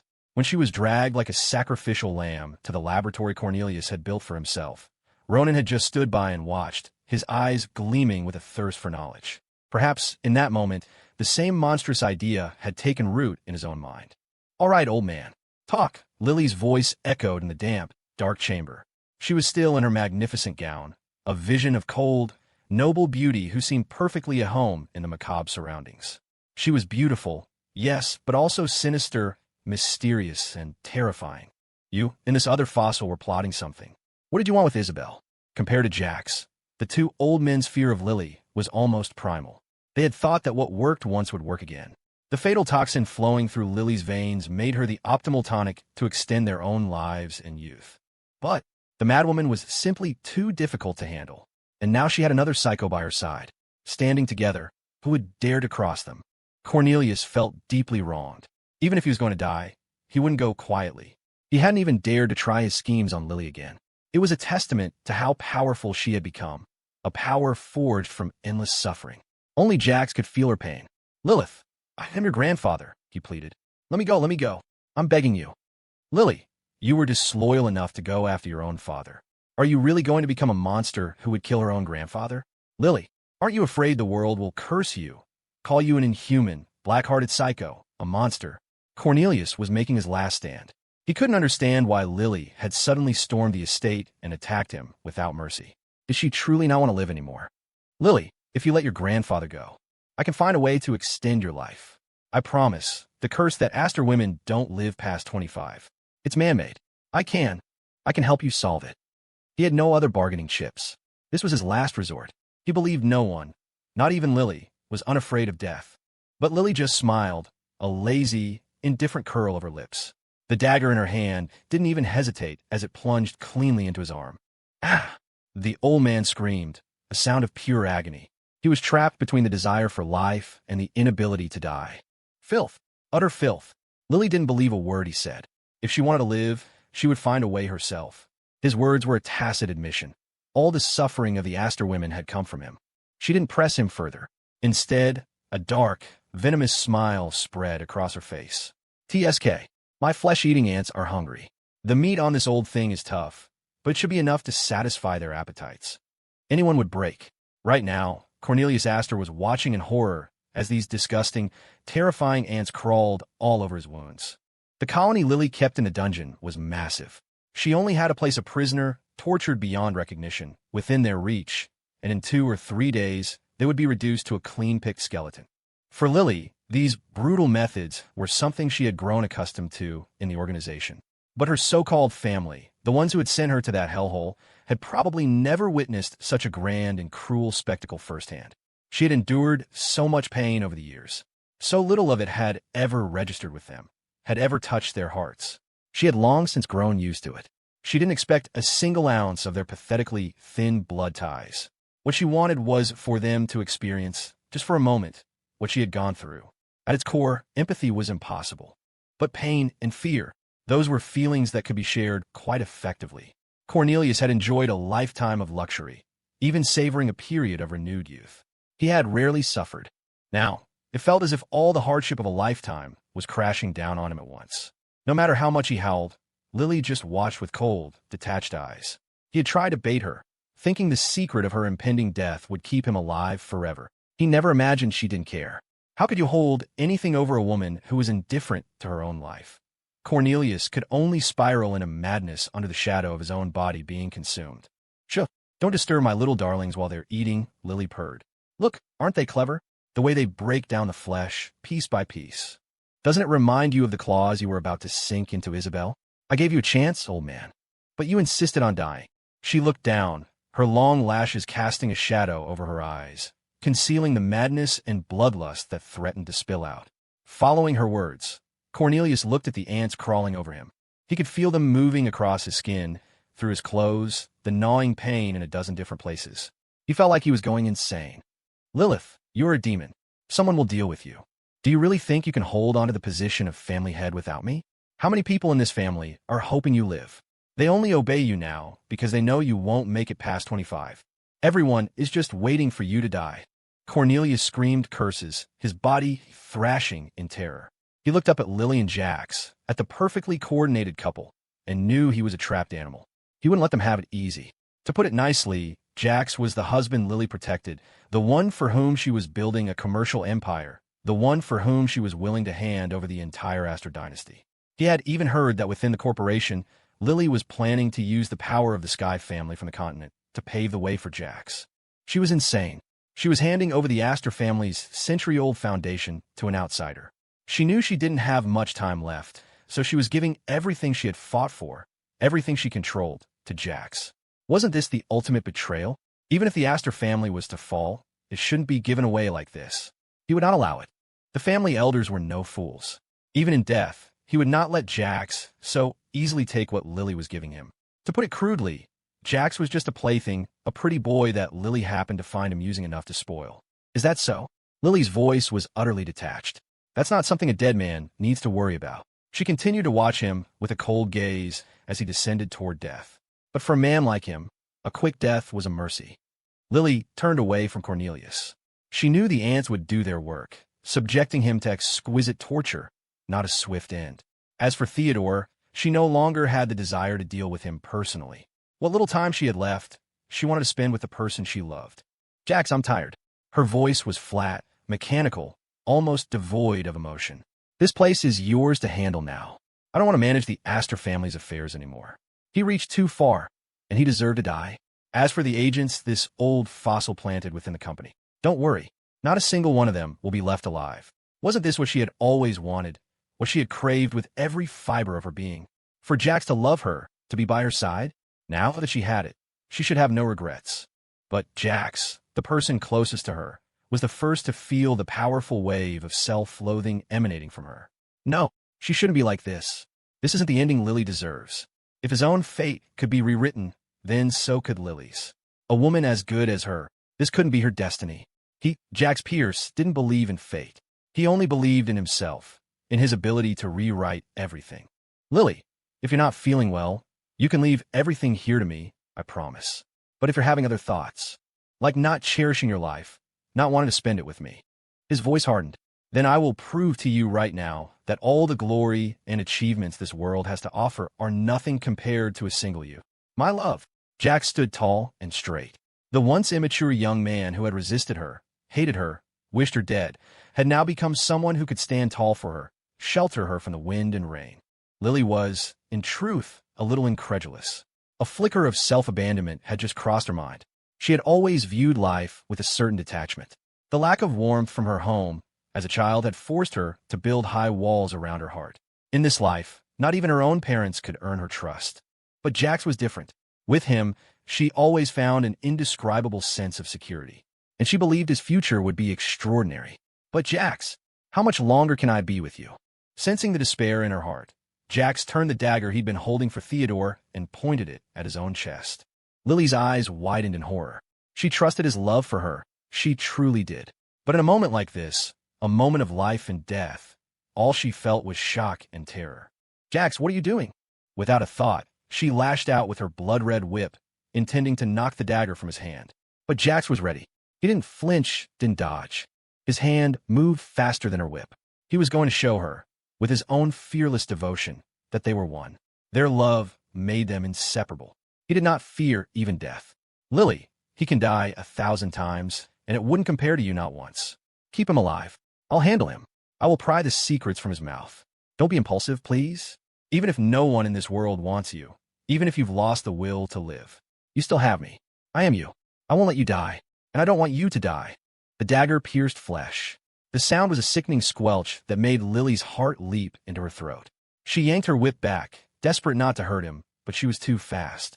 The only way to stop it was to catch it with her bare hand. The barbs dug into her palm, and blood instantly welled up. But to Lily, a pain like this was just an old, familiar ache. Her only concern now was Jax. Her mind went blank. All she could hear was Jax's voice, almost a prayer. Lily, don't be impulsive, please. Lily, I need you to live. Lily's childhood had been a nightmare, but that didn't matter. Her lover would raise her all over again.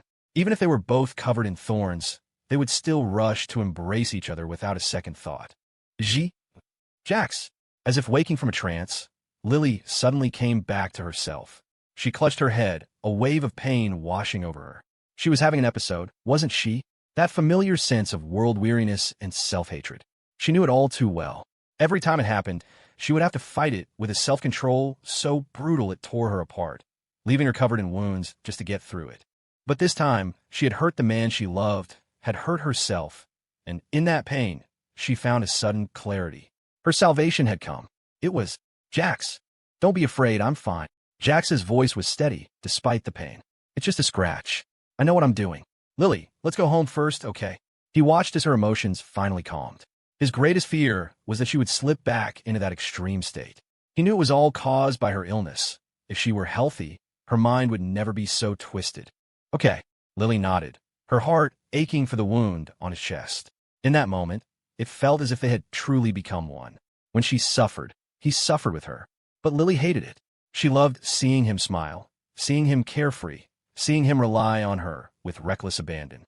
She would rather bear any pain alone than watch him walk the same path she had, shouldering the same immense burdens. Home, to our home. Lily seemed to be muttering to herself, or perhaps telling Jax that they finally had a home. Jax patiently guided her emotions, but behind his calm facade, his eyes grew colder, more venomous. The two old men who had caused Lily this pain would certainly not be allowed to die so easily. Oh, he would have to find some very interesting games for them to play. The wedding preparations for Isabel and Sam were in full swing, and the date was fast approaching. Jax was lying on the massive bed in Moonshadow Estate as a team of medical professionals changed his dressing. In truth, the wound he'd given himself was not as light as he claimed. He was made of flesh and blood. Any stab wound was serious. But Jax was stubborn. Even when a nurse's touch was a bit too rough, causing him to grunt in pain, he bit his lip, determined not to let Lily see his weakness. He didn't want her to feel guilty or worried. In his mind, the matriarch belonged on a pedestal to be pursued and adored by him. Guilt was an emotion she should never have to feel. Jax, I made you some stew. Lily's voice was soft. Here, drink it. You need to rest and recover. You can leave the wedding details for Isabel and Sam to the staff. You don't need to exhaust yourself. She gently took the tablet from his hands, a hint of displeasure in her eyes. To her, Jax's health was more important than anything. Jax looked up, surprised, and his eyes instantly bloomed with adoration. The matriarch made this herself? Did she even know how to cook? A flood of memories washed over him. The countless times he had battled her at Moonshadow Estate, deliberately making her stews with ingredients he knew she was allergic to, just to disgust her, to make her let him go. Those acts, childish but malicious, had made her suffer. Yet, even then, she had never given up on him. Thinking back, as he looked at the bowl of stew she was now offering him, a stew that had a rather indescribable aroma and a color that was difficult to name, he didn't have the heart to refuse. He opened his mouth, a look of profound gratitude on his face. "HM? What's wrong, Jax? Is it not good? This is the 33rd bowl I've made," she explained. "Mr." Sterling tasted the first 32 and said the flavor was just a little off each time. This was the one he physically couldn't taste anymore. After so many improvements, the flavor shouldn't be too unbearable, right? Lily had been consumed with concern for Jax these past few days. At night, if not for his wound, she would have been clinging to him even more tightly. As it was, she stayed quietly by his side, curled up in his arms like a soft, docile fox. The proud, psychotic matriarch, acting so gentle and obedient. Jax's heart was about to melt.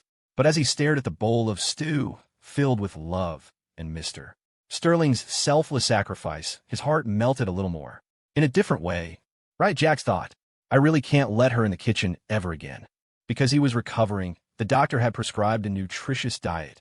The stew contained not only numerous health-boosting herbs, but also luxurious ingredients like lobster and saffron. Lily had originally wanted to taste it herself, but Mr. Sterling had practically thrown himself in front of her to stop it, insisting on taking on the task of quality control himself. He had ensured the matriarch hadn't consumed a single spoonful. But where was Mr. Sterling now? Lily, where's Mr. Sterling? Jax asked, changing the subject. He said he was going to the hospital to visit a relative. Right, Jax thought. Is it possible he went to see a specialist for himself? Jax swallowed hard, his face a mask of serene gratitude as he prepared to consume the lovingly prepared stew. Just as the spoon was about to enter his mouth, there was a knock at the door. Jax, you in there? Mr. Sterling insisted I come and check on your wound. It was Sam Cole. He had become a regular at Moonshadow Estate. And more importantly, he was about to become part of the Astor family. Marrying the matriarch's niece made him one of her relatives, didn't it? He now moved through the estate with a comfortable familiarity, his head held high. Of course, Jax had already given him that confidence. This couple, they were like his second parents. If the generational gap wasn't so awkward, he would have gladly called them his godparents. I'm here. Jax was nearly in tears with relief. What a true brother, arriving in his moment of need to walk through fire with him. Their life and death bond was no joke. Come in, Lily said, putting the bowl down, a flicker of annoyance in her eyes. She did not like outsiders intruding on her time with Jax. Still, Sam would soon be calling her Aunt Lily, so he was practically family. She said nothing more, just calmly set the bowl aside and tucked the blanket around Jax, covering up any exposed skin. This view was for her eyes only. No one else was allowed to look. Seeing his wife's cute, possessive gesture, Jax couldn't help but smile to himself. She's just too adorable. The contrast is incredible. Her jealous streak just made his heart pound, and his love for her surged even stronger. Sam pushed the door open and saw the scene, his smile freezing on his face. He had probably come at a bad time. Jax, my man, why are you blushing and clutching the covers like a damsel? And Aunt Lily, your hand is tucking him in, but why is it also disappearing under the blanket? No, I don't want to be a third wheel. Staying out of your play is what a good nephew should do. Ahem. Aunt Lily. Aunt.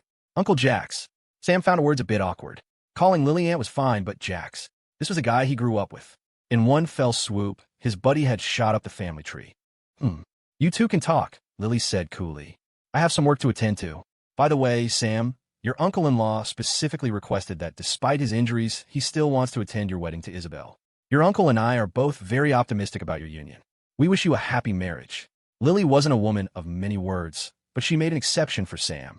She understood why Jax, even while injured, was so determined to be at their wedding. Sam was his best friend, and Isabel was the only child in the younger generation of the Astor family for whom she still felt any affection.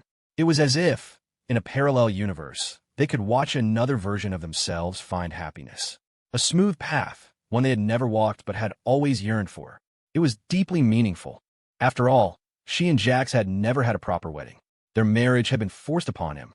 To Jax, she had always been the one who coerced him.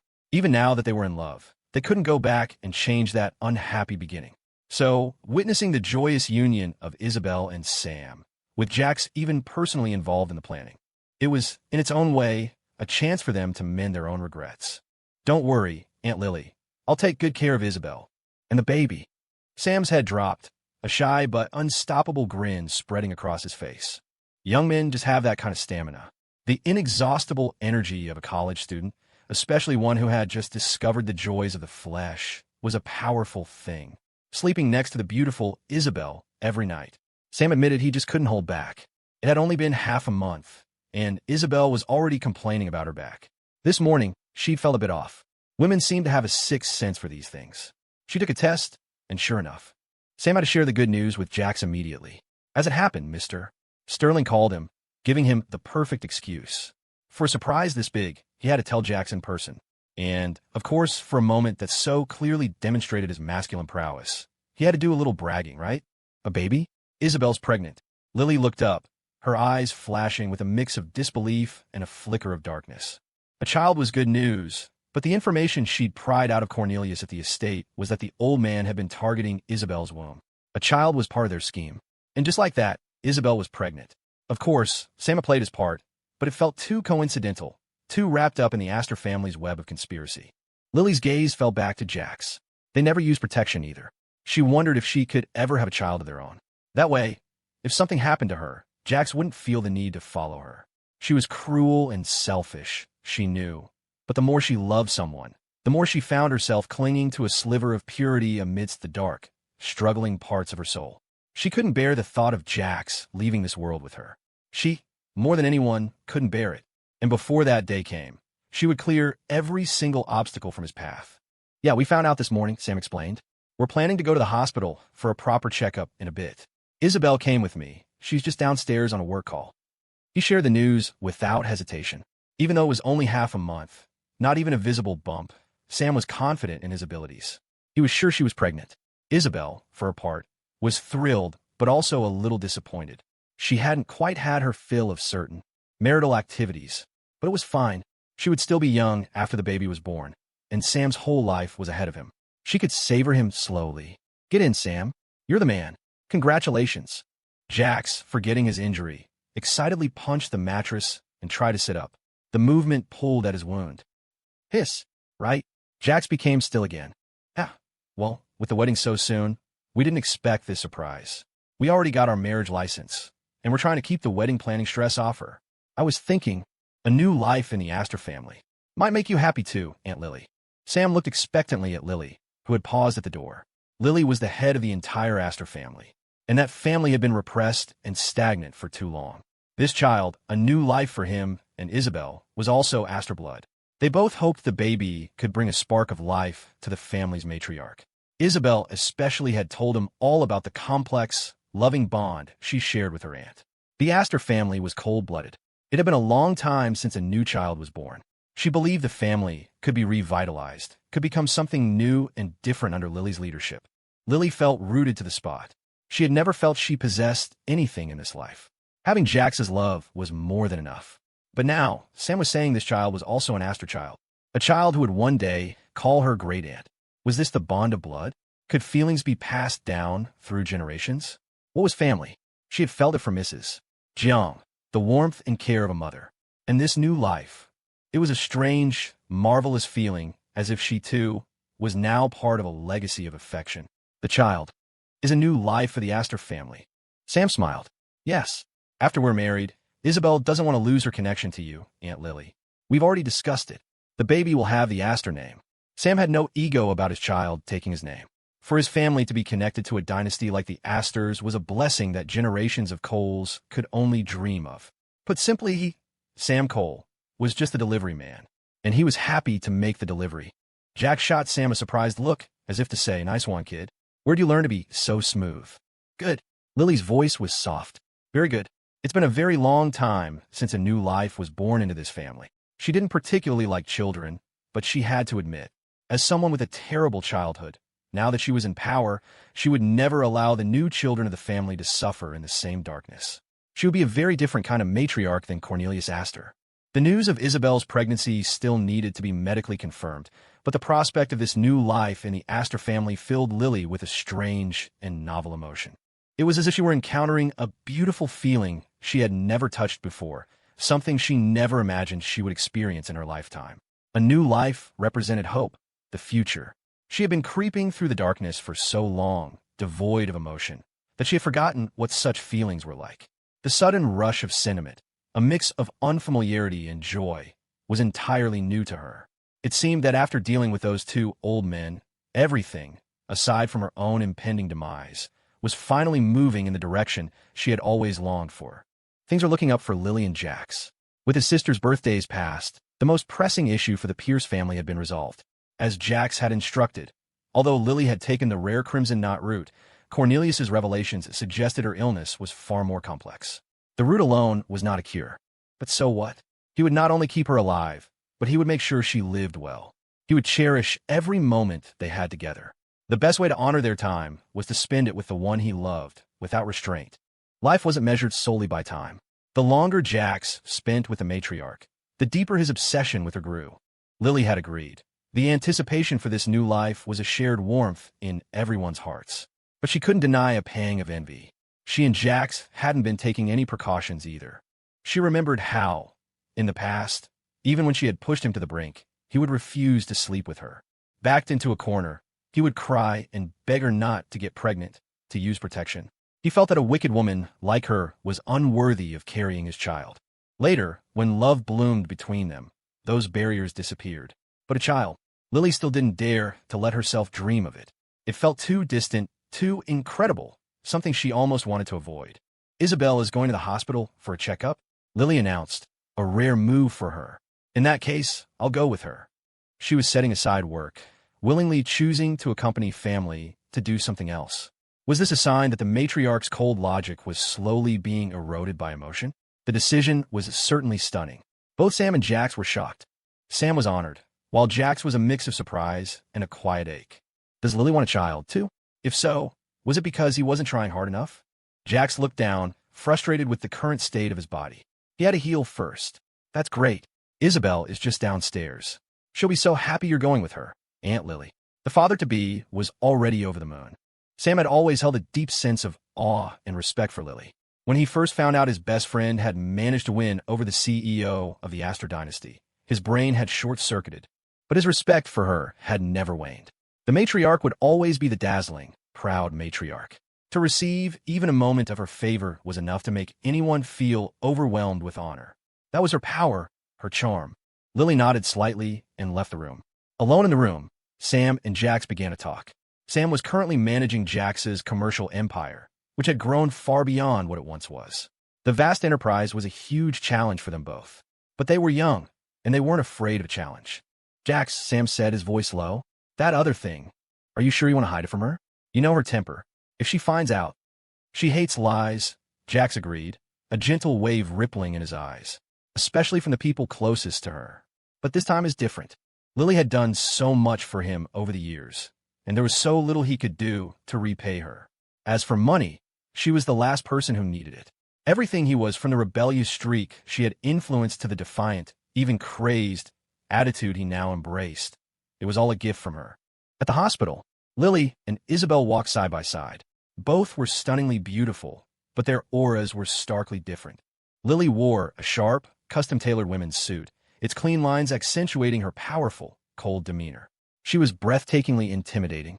Isabel, likely basking in the glow of new love, wore a dusty pink dress. Even with a mask on, the tall, slender beauty radiated a gentle warmth. That soft, enveloping aura was something Lily completely lacked. Walking together, their contrasting vibes made them seem like an odd pair. Fortunately, they were at a private maternity hospital funded by the Astor Group.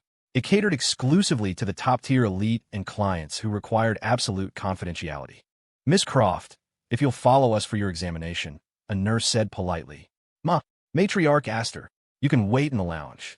Even without speaking, Lily's powerful presence was enough to put anyone on edge. Lily nodded in acknowledgement. She looked around at the unfamiliar decor. This was the best private maternity hospital in New York City, its design fresh and elegant, creating a warm atmosphere for welcoming new life. Everything felt so strange to her. She looked at a brochure showing the stages of a fetus developing in the womb. Such a tiny thing, growing into a complete human being inside its mother. The process was supposed to be a happy one. But her own mother, had she felt that way? Had she been so unenthusiastic, so lacking in love before Lily was born? Lily had received very little love in her life. The brief period of affection in her early childhood had been brutally slaughtered by her own parents' heartless decisions. She had agonized over it endlessly in her own mind, which was how she could now believe, with a stoic expression, that she was not a child born of love. But what about Celeste? Or Leo? Why did adults have children if they weren't willing to love them? Why, in the Astor family, was the fate of girls uncontrollable, destined for sacrifice, while the men, like Leo, could live comfortably in the shadow of her and Celeste's protection, enjoying the right to inherit everything? Pathetic. Power was the ultimate authority, and now that she held that power, she could rewrite the destinies of the next generation of Astor children and the generation after that. Lily's thoughts drifted far away. She didn't even notice Isabel had finished her tests until the results were placed right in front of her.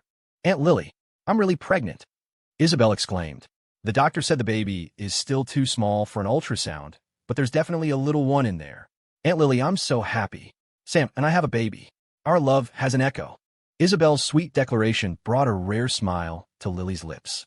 She reached out and gently brushed a stray hair from Isabel's temple. Isabel, this is wonderful news. Congratulations. Her voice was soft. Congratulations on finding your happiness. Perhaps, in the prophetic nightmare Jax had told her about, Isabel's fate had been terrible. But this time, Lily would be the one to rewrite it. Isabel deserved to be happy. In a vast Astor family, so few children ever found it. You'll get pregnant too, Aunt Lily. You and Uncle Jax will have kids. Why are you looking so envious? Isabel had always been informal with Lily, never acting like a proper junior. Now, she couldn't resist teasing her aunt. Who said I was envious? Lily retorted playfully. A little baby, that's all. They're so noisy when they're born. So annoying. I don't like them at all. She was being obstinate, but anyone could hear that her words were not entirely sincere. All right. You're not envious, Isabel giggled. Anyway, Uncle Jax is still young. He has plenty of energy and technique. If you're not going to enjoy that now, when will you?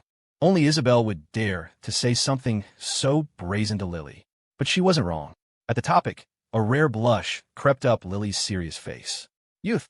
It had so many benefits. Only an older sister type like her, who had also started with a college student, could truly understand that flavor. But saying it so bluntly was too much. They laughed, carefully maintaining their distance to protect the half-month-old baby in Isabel's belly. As they were about to leave, Lily suddenly felt the world tilt. A wave of nausea and pressure tightened in her chest, and she quickly pressed a hand to it. Was she having another episode? But this didn't feel like her usual attacks. A knot of fear tightened in her gut. Was her condition getting worse? A drop of sweat trickled down her temple, betraying her inner turmoil. It had been so long, so very long, since she had felt like her own body was out of her control. Her usual episodes were more of a mental torment, something she had grown accustomed to, something she could even momentarily balance. Aunt Lily, what's wrong? Isabel was terrified. She had never seen the unshakable Lily Astor look so unwell.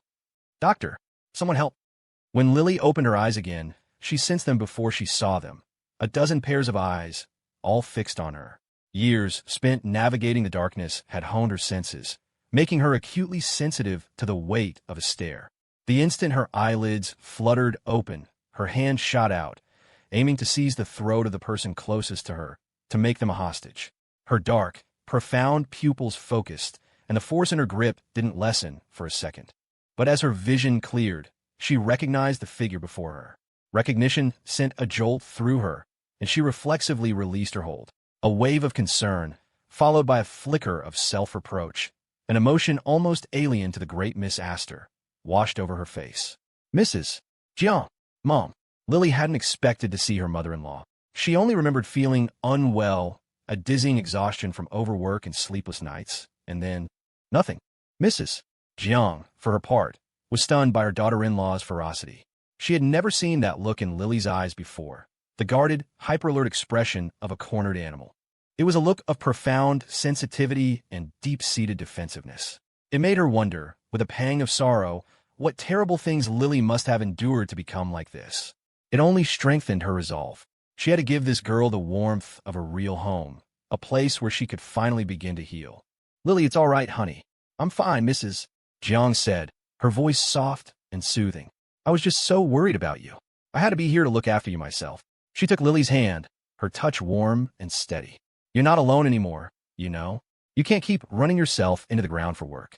The doctor said you're exhausted and malnourished. And now, you're more than a month pregnant. You have to be extra careful, get plenty of rest and nutrients." Mrs. Jiang continued, her words tumbling out in a rush of motherly concern. "I want to come take care of you and Jax for ages, but you two are so considerate, always worried about tiring me out. I know. But now, there's a baby on the way.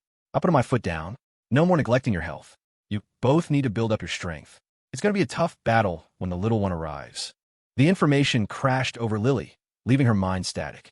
She slowly regained her bearings and took in her surroundings. She was still in the NYC Women's and Children's Hospital, but now she was in a private VIP suite. Jax was standing by the bed. So were Sam Cole and Isabel. The entire Jiang family was there, too: Hannah, Chelsea, and even the perpetually rebellious youngest, Violet. Their expressions were all different, but the concern they held for her was identical. Lily had rarely been the recipient of such open collective care. She had been strong for so long that she'd forgotten how to be cared for, forgotten that she might even need it. It felt foreign, almost uncomfortable, to be the center of this constellation of worry. She blinked, her gaze finding Jax as he walked toward her. She couldn't believe it. Was what Mrs. Jiang said true? She was pregnant too? How was that possible? It was impossible. Her body was a wreck, not just from her current illness, but from the curse that promised she wouldn't live past 25. How could she ever be a proper mother? This had to be a dream, a fever dream brought on by madness. "Lily," Jack said, his voice low and firm. "We're having a baby." He saw the fear clouding her eyes. "Don't be afraid. I won't let anyone hurt you or our child. Ever." Jax wasn't just a husband anymore. He was a father-to-be. Things he might have hesitated to do before, he would now do without a second thought. For his family, for his wife and child, he would guarantee Lily's life and purge the Astor dynasty of its last vestiges of descent. He gently pulled her into his arms, an irrepressible joy surging through him. Is it real?" Lily's voice was a whisper against his chest. "But Jax, can my body really carry a child? Will our baby be healthy? Will I be there to watch them grow up?" She leaned into him, her strength momentarily failing her, pouring all her fear into the silent press of her head against his heart. For a moment, they were just an ordinary couple, grappling with the strange, exhilarating news of a first child, their apprehension eclipsed by the burgeoning joy of becoming parents. "Don't worry about a thing," Jax murmured into her hair. "I've already started to break Cornelius. Don't pay any attention to his threats. I've got this. I've got you." This was not the uncertain college student from before. He was a father now, and he would shoulder that responsibility, forging himself into a man of unshakable strength. He turned to his family. "Mom, Lily's going to be weak for a while. I'll need you to make her some of your broths to build her strength." He looked at his sisters. "Hannah, Chelsea, if you have time, come and keep Lily company. Help her pass the time." Finally, his eyes landed on the youngest. "Violet, you're the most creative one here. Your sister-in-law has been so good to you. You better take good care of her. You hear me?"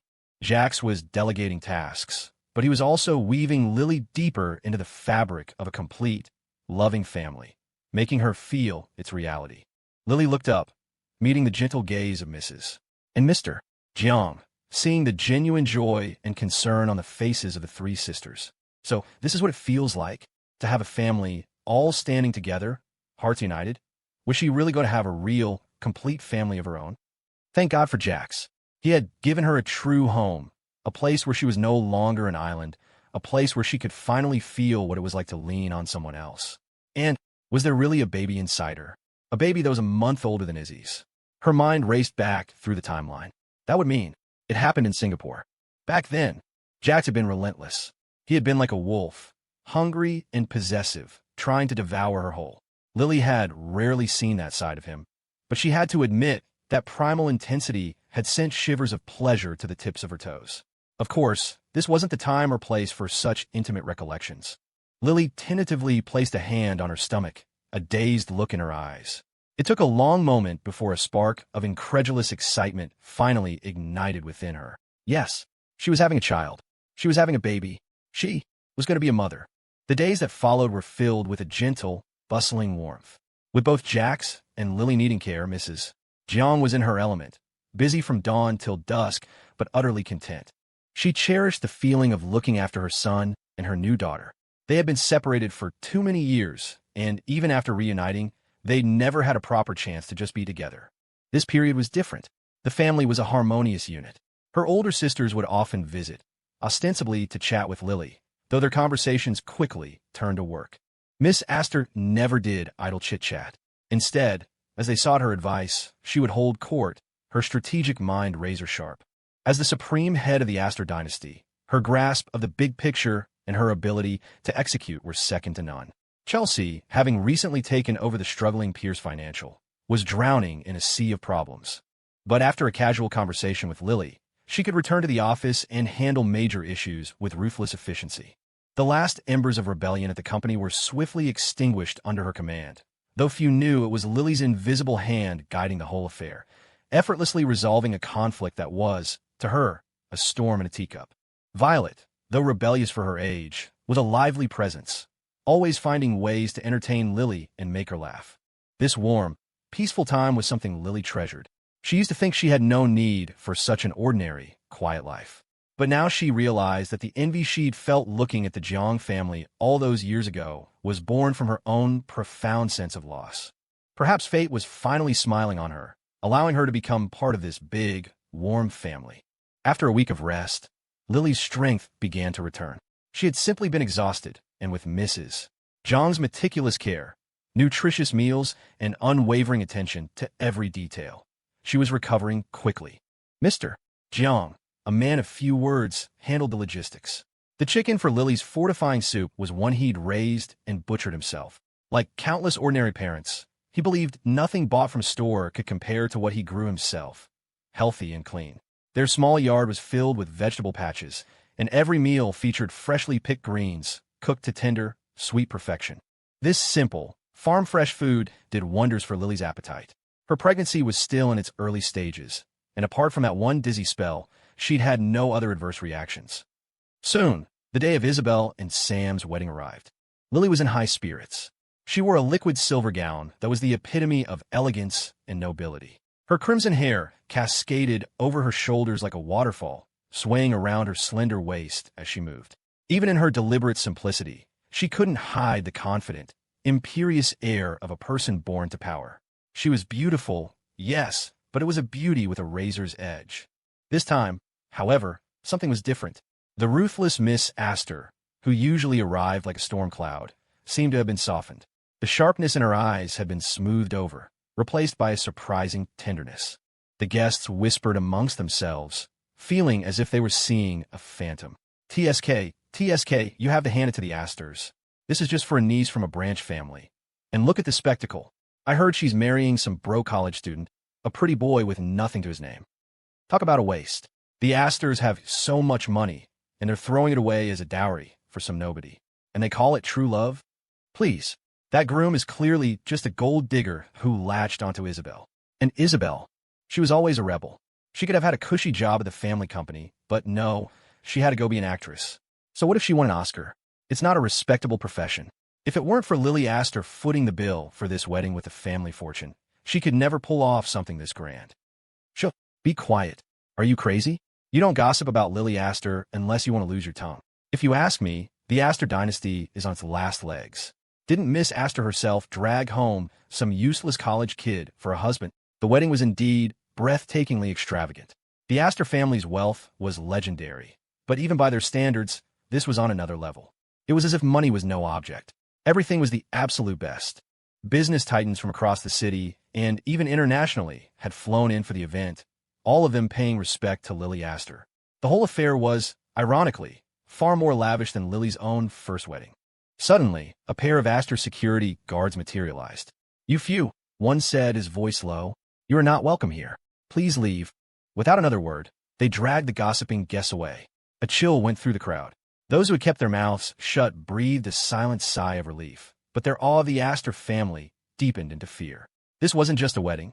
It was a fortress, monitored and controlled to ensure nothing went wrong. The ceremony began. Sam stood nervously on the altar, surrounded by a sea of unfamiliar, powerful faces.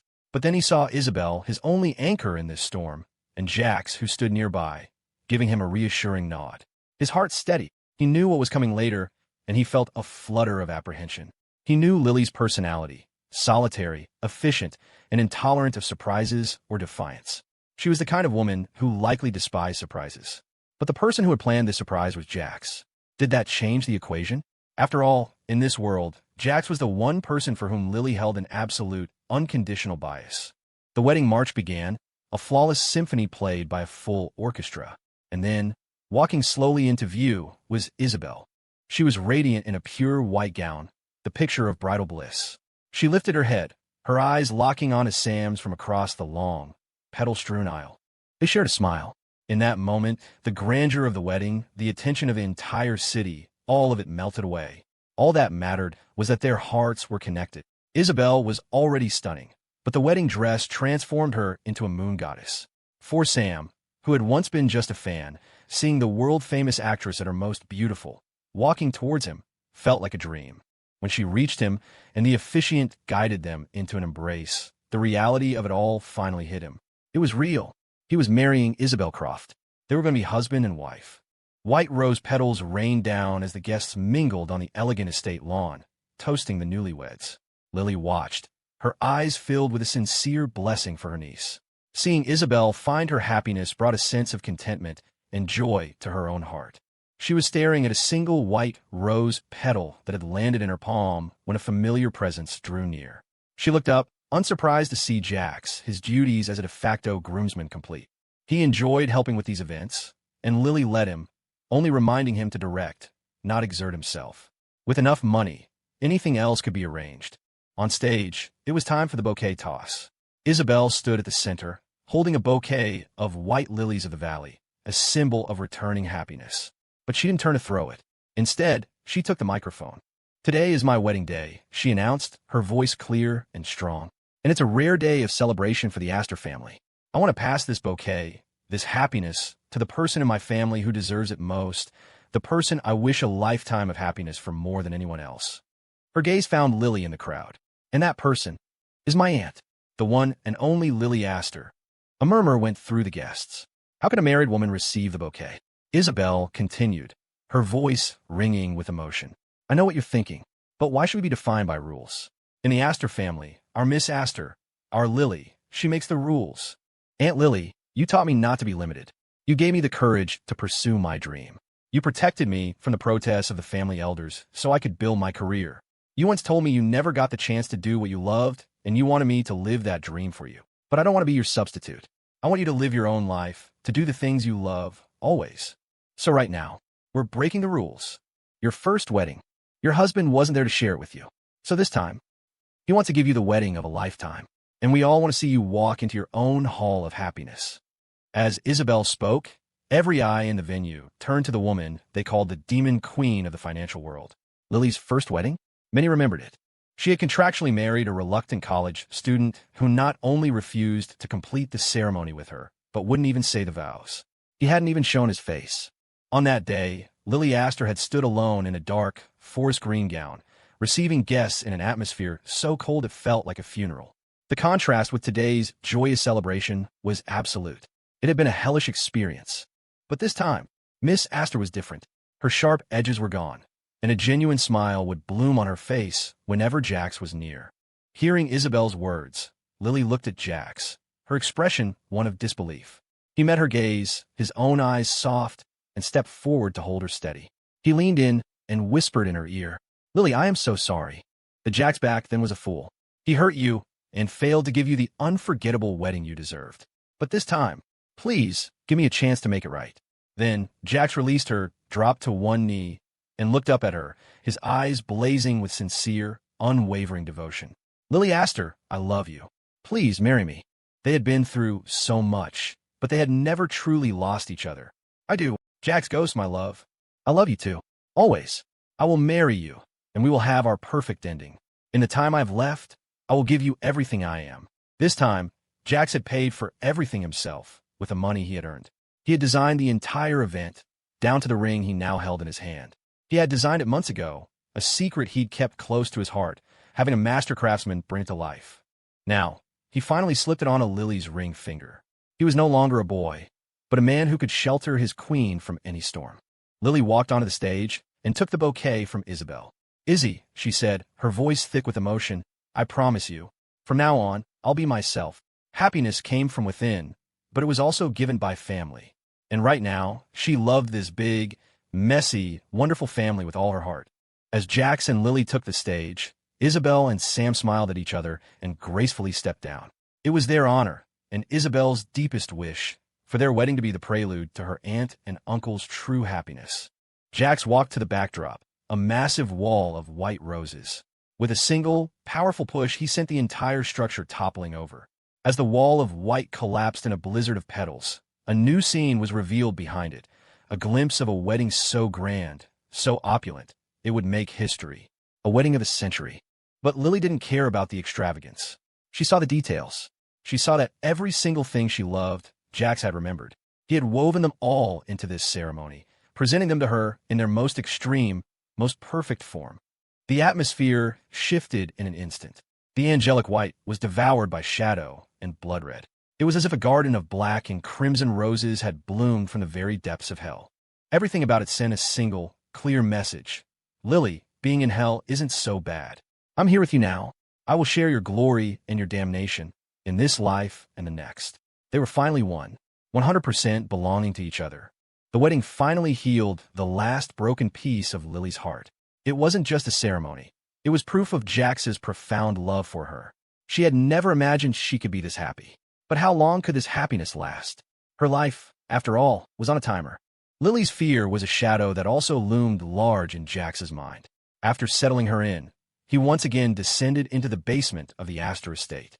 Inside, Cornelius Astor and Theodore Pierce were barely recognizable as human. The cell was dark and damp, and at night, Jax would unleash not only flesh-eating ants, but also a swarm of rats. Life in this dungeon was a living hell. They were old men, pampered their whole lives. They never dreamed that Jax would be so ruthless as to include his own grandfather in the torment. Was this man even human? He was. Another Lily. "This is the last time I'm coming to see you," Jax said, his voice cold as ice. He stood in the shadows, a black trench coat hiding his form, his expression grim and merciless. In his hand, he held Lily's blood-red, thorny bullwhip. He was a terrifying figure, the very image of the devil from their nightmares. For the past month, whenever he had a spare moment, Jax would come down to personally whip them, to slowly pry their fingernails from their beds with bamboo slivers, and to savor their agony.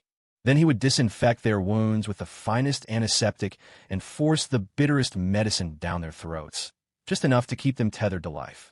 He was breaking them like training a hawk, blurring day and night until their minds frayed. It was a torture worse than anything the two coddled old men had ever imagined.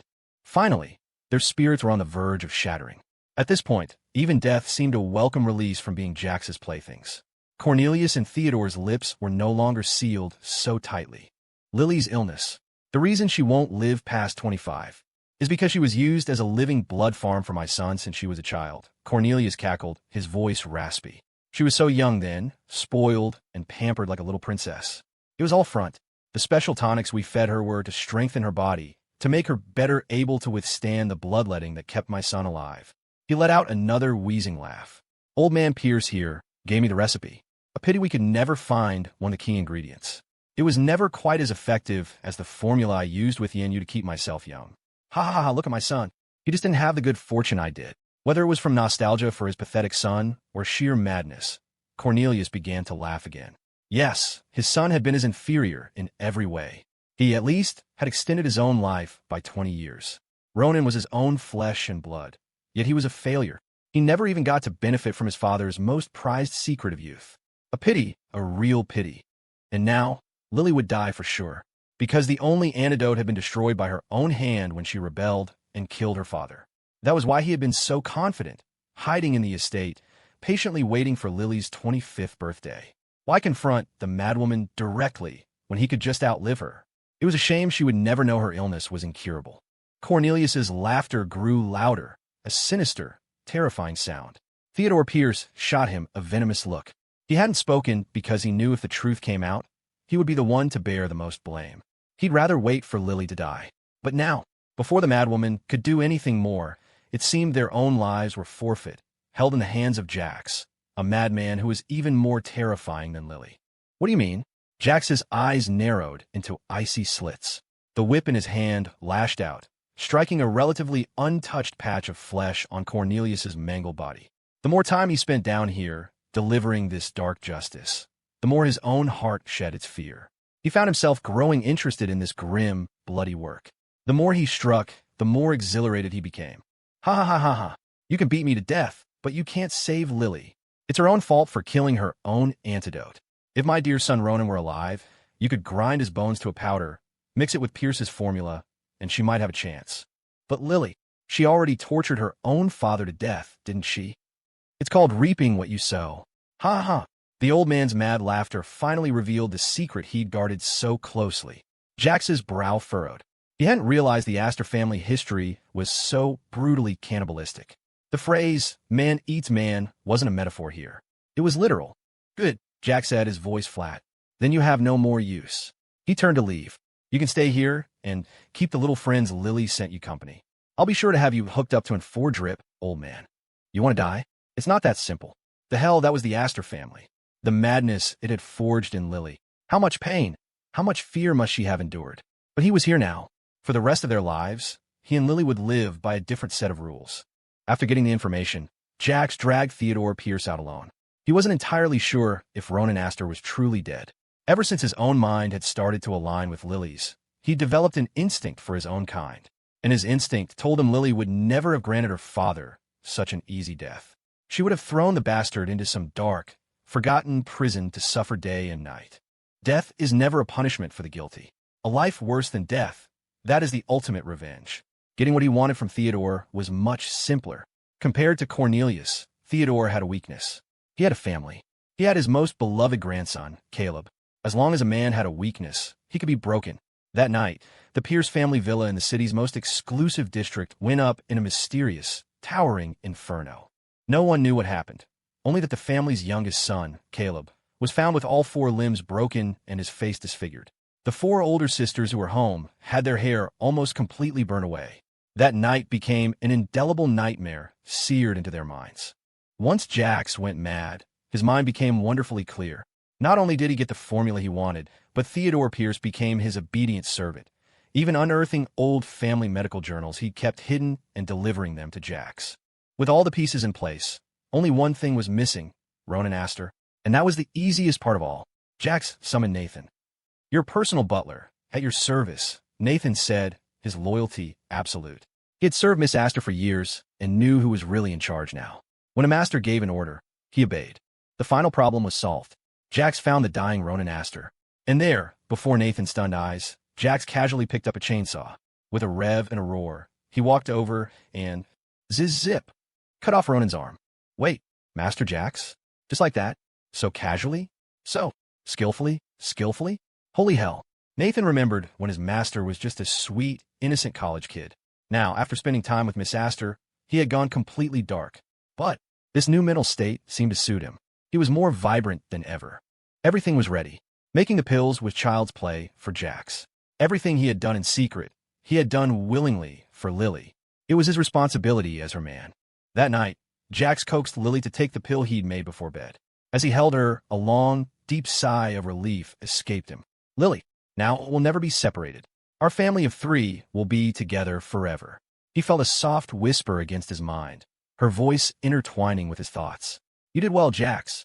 We've finally become one. Their minds were in perfect sync, 100% in harmony. No more fear that he wasn't dark enough, or she wasn't light enough. They were now the most intimate parts of each other. Jax leaned down and pressed a soft kiss to Lily's lips, his eyes filled with a gentle smile. Of course, we're husband and wife. We were always one, weren't we? He loved this side of her, her deviously adorable nature. They may be villains, but they were a perfectly matched pair. They would just have to be careful when the baby was born. They'd have to teach their child well, so they didn't turn out like their parents. But then again, a child raised in a world of love probably wouldn't end up like them anyway. Their love was like a poisonous vine, growing and twisting, but it bound them together tighter and tighter until there were no seams left at all.